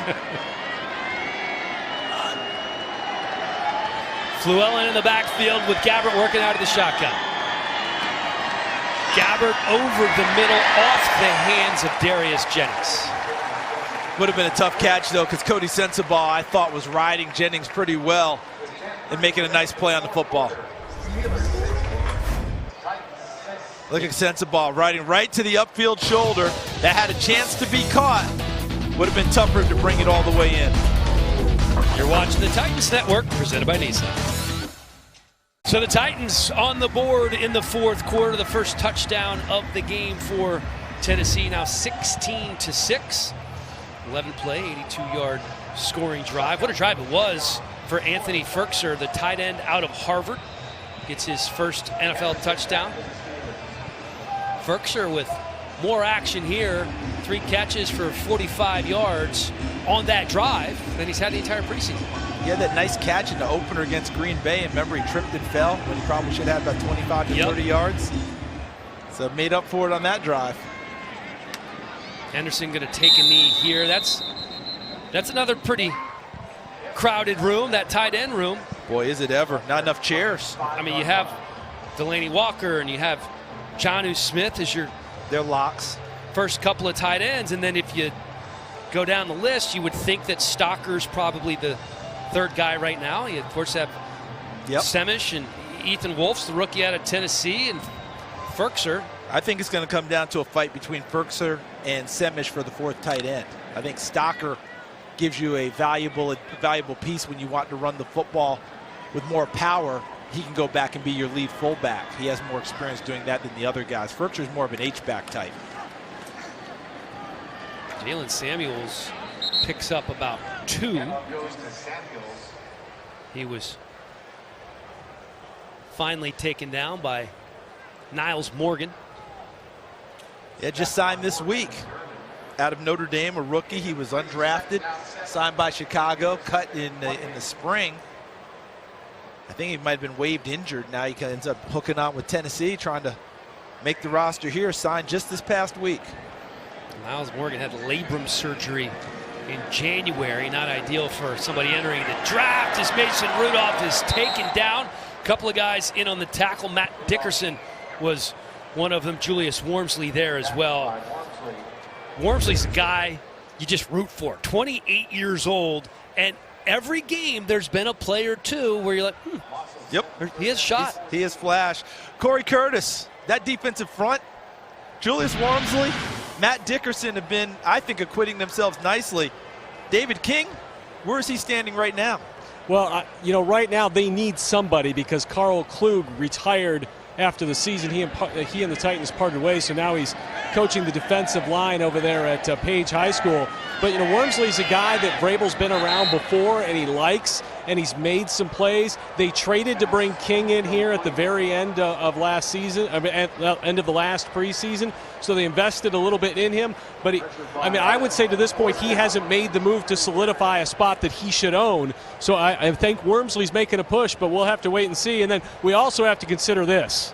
The guy may not be on the Titans roster right now either. Yeah, you're talking about when we get through 90, right? September 1 and all the cuts, and John Robinson and his scouting staff who have been already combing and figuring out who they liked, they might make a decision to bring in some more veterans, I would guess. Or even some young guys that they liked coming out of college who may not have made their rosters. Got a couple of whistles down there on the field as Matt Weil back to punt. Right now, Pittsburgh counting the number of guys that they had out on the field. This happens a lot in preseason when you have so many guys in and out, young guys trying to make the team. Are you in? Are you out on the special teams? Which special team's in right now? So they were able to actually catch it before it became a penalty. Now they'll go out and try it again. See Danny Smith, Pittsburgh native, former special teams coach in Washington, and now been here in Pittsburgh for a couple of years. Man, he chews on that gum, doesn't he? Yeah, he works it out pretty well. But he's one of the great guys. I met him in pregame for the first time. You've had plenty of experience with him, Dan, in your career. A wonderful man. He's one of those guys, Charles. You could just listen to him tell stories for a solid 2 to 3 hours. He's got them, too. Batson makes one man miss past the 30, trying to get to the 35, but can't quite get there. That's looks like about 6 different Steelers there. Trey Griffey, the wide receiver, coming down on punt coverage, the first man in there. We're watching the Titans Network presented by Nissan. 16-6 here in Pittsburgh. Mike Vrabel making the rounds, talking all the different position groups, coaching up the secondary, making his way over to the linebackers. And you can see the head nodding from the young guys who are in the game now. Yes, sir, no, sir. I think he's done a nice job of not just staying on one side of the ball. I agree. A lot of coaches, when they get their first job, they stay where their area of expertise is. I think Mike Vrabel is showing he wants to be the complete coach of this team and make sure everybody understands who he is.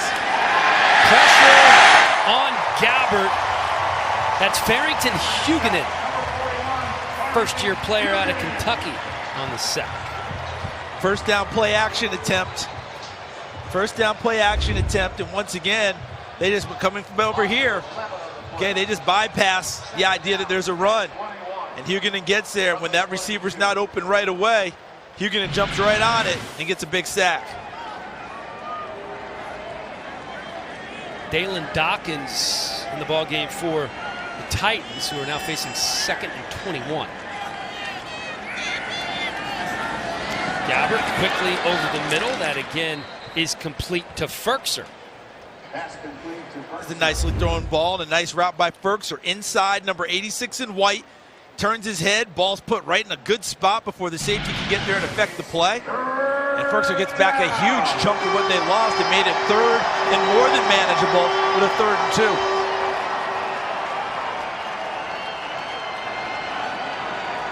Ball now on the 41. Man in motion is Devin Ross. Over the middle again, and once again it's Ferkser. Someone's been spending some time with a quarterback, and that's Anthony Ferkser. He may not get the first team reps, so he gets more of those reps with Blaine Gabbert, and they have a heck of a rapport going here today. That they do. Picks up the first down on forward momentum. Hey, he's a smart dude. He went to Harvard. Harvard. He knows who to work with. Applied mathematics. His degree in applied mathematics as Gabbert eludes the rush, gets the ball off. That looks like a really good catch by Deontay Burnett, who's kept both feet in bounds and picks up another first down. Cody Sensabaugh was the guy who was chasing Blaine Gabbert down. Again, the confidence you can see there with Gabbert. And how about this on the move? Look at this laser shot Gabbert throws. And on the money, and a really nice job. The receivers work on the sidelines all the time, trying to keep their toes in bounds, and Burnett applies it to an actual game. All those drills being put into play in game action. The old toe drag swag, as our co-worker Nate Burles on the NFL Network has coined it. Pitch to Dawkins. Dawkins met behind the line of scrimmage. Levon Hooks out of Ole Miss was the first guy there. Hey Corey, you got some more info on Anthony Ferkser. He's quickly becoming one of my favorite guys here in preseason, making some plays. Well, you know what he's doing isn't unprecedented. You talk about going from a wide receiver to a tight end. Who else did that? Delaney Walker. Exactly, a wide receiver at Central Missouri. The Niners put 25 pounds on him, and where is he today? A 3-time Pro Bowler. It's been done before. He's got a long way to go to be Delaney Walker, but it can be done. It's a good point. We're seeing more and more of that, Corey. Oh, look at that play. 2nd and 12, and that's picked off, whipped right out of the hands of the receiver. My goodness, L.J. Fort, what a play. Dalen Dawkins had the ball. Fort rips it right out of his hands and takes it the distance.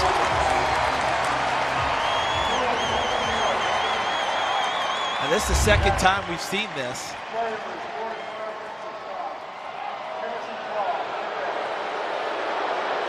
So they say forward progress stops, so Dawkins gets to keep the ball. And when you watch the replay, you can understand the call. Because watch where Dawkins catches the football. There's a tackle. Now Dawkins' knees are clearly down. He's almost on his back before the ball is ripped out. But it's the second time today we've seen that similar play. Remember Robert Spillane after Kenneth Durden wrapped up, I believe it was Justin Hunter for Pittsburgh. And Spillane took it away, but that one was clean while it was still up in the air. This one, Dawkins was on the ground. So I believe the officials got the correct call. Thank you. Hey, L.J. Fort got on tape, got noticed about how his ability to take the ball away from someone. He's hoping that will carry a little bit in the film room and in the coaches' rooms when they start breaking down the roster. Dawkins just 5'7", 183. Stop picking on the little guys. Fort off the hands of Devin Ross. That play had to be affected there by Levon Hooks, number 95, didn't it? Absolutely. Saw that big man coming across, and even if he didn't get a hand on the ball, the size of him, yeah, I think maybe that hand going up in the air might have obscured the vision a little bit of Devin Ross, and the ball bounces off of him.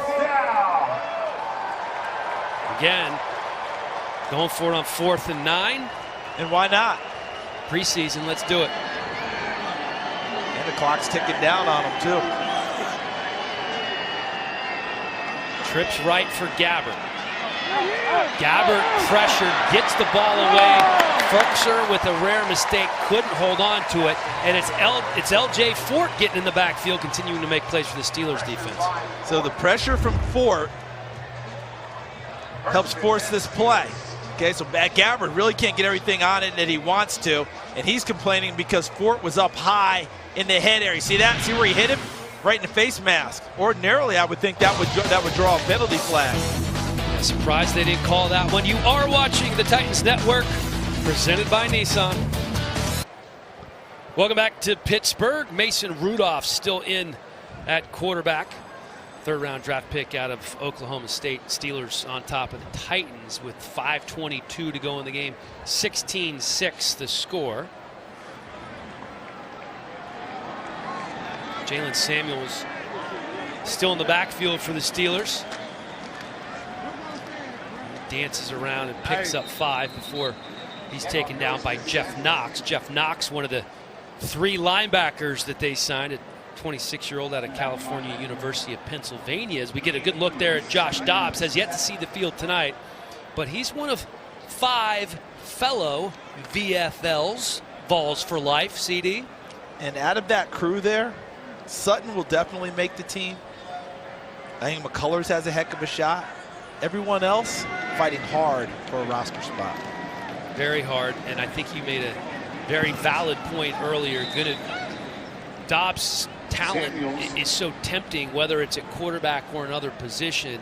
He's going to land somewhere. He's going to land somewhere. The way the game's going and the movement skills required of quarterbacks, if you think about teams that do a lot of movement with their quarterback, he will be enticing for those teams to bring in. Because what you want out of your backup is a similar skill set, so your offense doesn't have to change drastically when he goes in the game, especially if you have to use him for an extended period of time. And that's why Gabbert is valuable here in Tennessee. 3rd and 10, Rudolph. Incomplete. Corey, you have more on Sutton. What do you have? When he was getting ready to come out for the draft and he was interviewing with Mike Tomlin and the Steelers, they asked him about a play and to draw up a play and tell him what everybody was going to do on that play. And his answer was so distinct that they said, there's no way that you knew the play that well. You knew this was coming.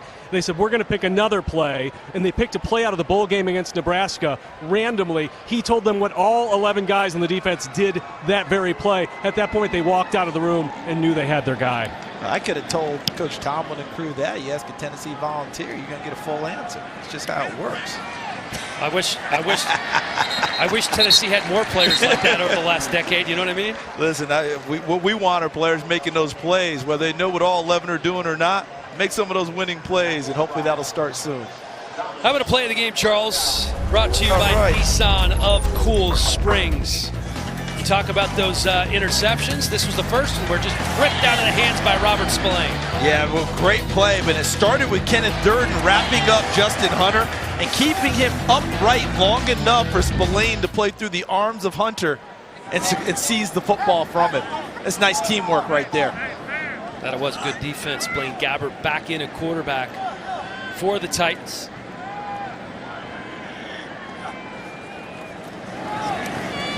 Gabbert complete. That's Devin Ross. Probably could have picked up a lot more. Kind of lost his footing there. They're going to do some tempo here. Going to line up on the ball. And this could play very well into Blaine Gabbert's skill set. Play a little basketball with him here. Have him distribute it like a point guard. Again over the middle and again complete. Gabbert finding his rhythm. This time it's Deontay Burnett. And it's gotten better and better as the game has gone along for Blaine Gabbert. Playing like this now, ball in and out of his hands quickly, finding his targets, seems to suit him well. 12 of 17, make that 13 of 18. Burnett again. Pushed out of bounds by Deshaun Phillips. See, what you're hoping with your backup quarterback, because you know this league, you have a lot of teams that if they have to get to the backup quarterback, their season's shot. As soon as he trots out on the field, they know they're in trouble. Other teams have quarterbacks who can hold the fort for a limited amount of time, whether it's 1 game, 2 games, something of that nature. What you're looking for is what the Eagles had last year, a quarterback that can win games for you, that can be your backup. Very few of those guys in the league. Tennessee hoping Blaine Gabbert can be one of those guys. Not many teams have that guy. That pass is complete. This time it's Semish. It's interesting, though, in Philadelphia, the Super Bowl MVP has not looked like the Super Bowl MVP in the preseason. His preseason last year was pretty abysmal as well. Had a bad elbow, didn't play very well. His first few shots when he got the starting job last year weren't that great. Do you know going into the playoffs, his last 15 third downs, they were 0-15 before things picked up? So you never know when it's going to turn. Just kind of, you trust in the fact that he's a good player and hopefully things will work out for you. And it did last year for Philadelphia. Tennessee hoping to not experience that this year, that Marcus Mariota can go the distance. Cameron Batson making that last catch from Gabbert as they're looking at 2nd and 5 now. Batson has the attention of the staff now. They like his toughness. That was done deliberately by Blaine Gabbert. Everybody's like, what about that throw? He saw the coverage, had a guy in his face, and has plenty of arm, just airmailed it over the sideline, so nothing bad happened with the ball. Good veteran play.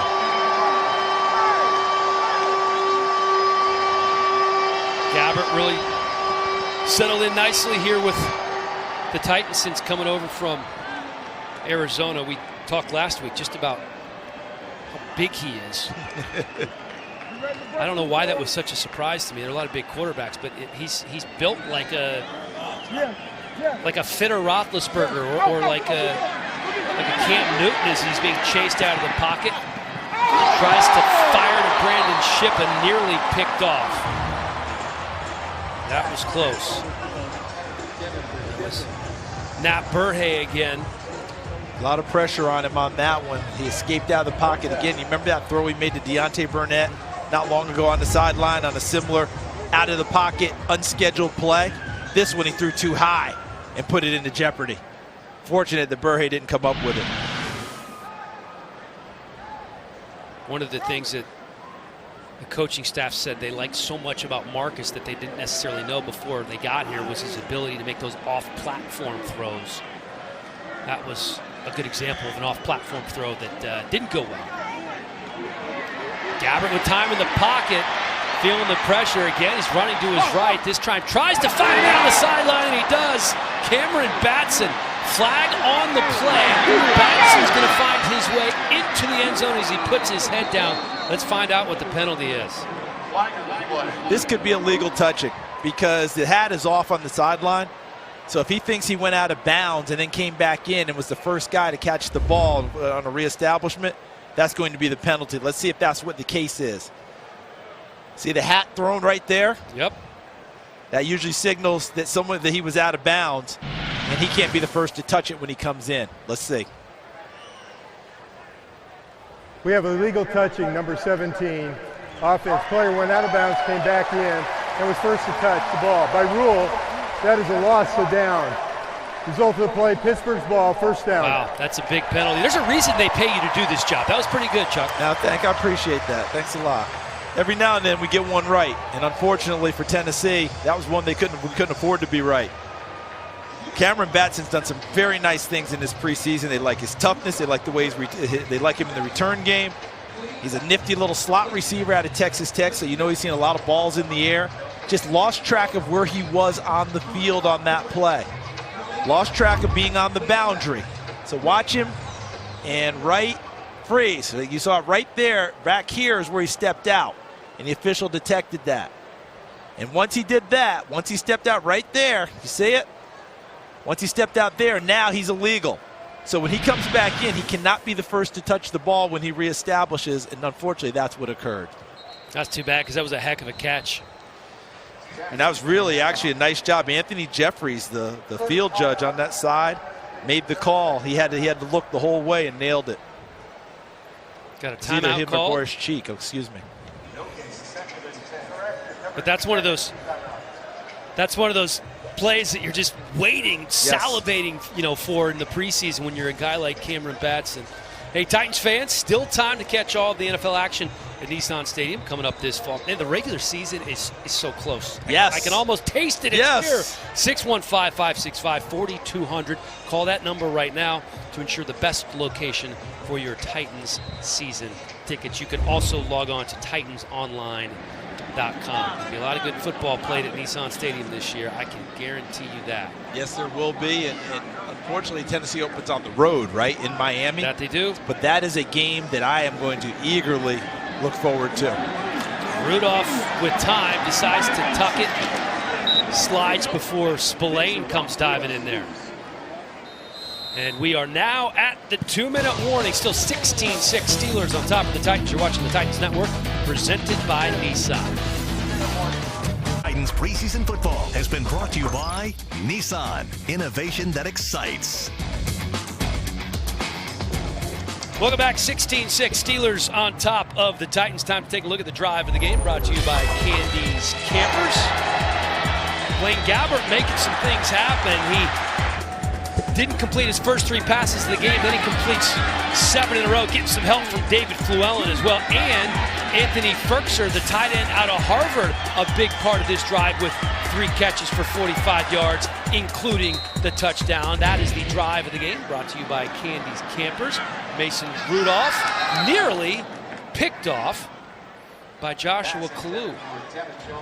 And Josh Kalu began training camp with the Titans, was released and brought back this week after Kalen Reed went on IR. Yep.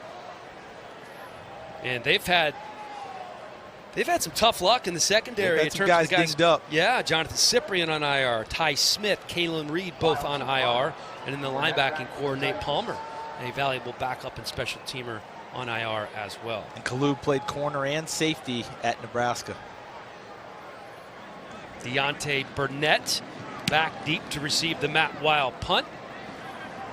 Burnett hauls it in at the 16-yard line, goes backwards for a minute trying to find some room, and then he is scattered and smothered and covered by that Steelers special teams unit, which has been so impressive. Matt Galambos in on the tackle for the Steelers. Now, the coverage units have been great. They've been excellent today. And that's another telling tale about guys understanding trying to make the ball club. You know, this is third game. Yeah, it's a dress rehearsal. This is a big time to present yourself as a guy who will do a great job on special teams. And I think both special teams coaches have to be ecstatic by what they've seen, and also it makes it much more difficult to release guys. And we do get our first look at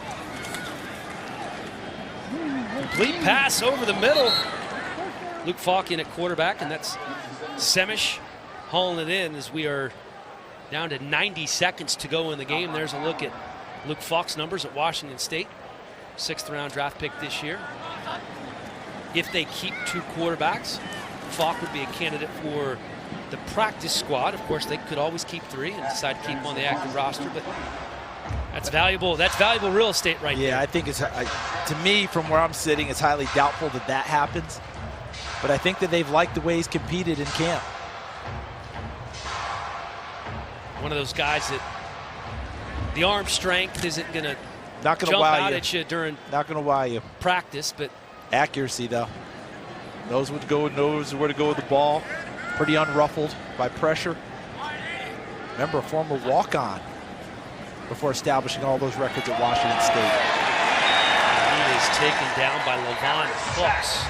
He's played a nice game, Hooks has, 95. Yeah, we've called his name a few times. First year out of Ole Miss. Signed with Green Bay in 2015 as a free agent coming out of college.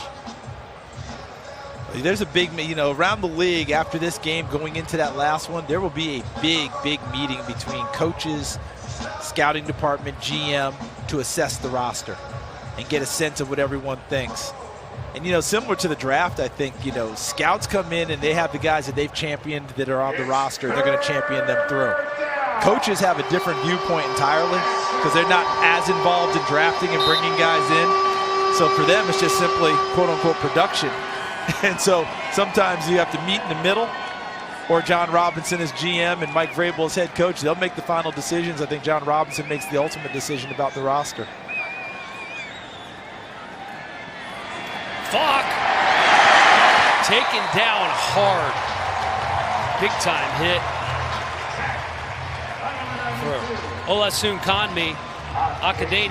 Adeni just gets in there, and Falk was lucky he held on to that ball. Does a nice job working up front because Adeni had to really work on that one. Working against Lawrence Gibson, number 79 out of Virginia Tech, to get through him, and the coverage was good downfield because Falk couldn't get rid of the football fast enough.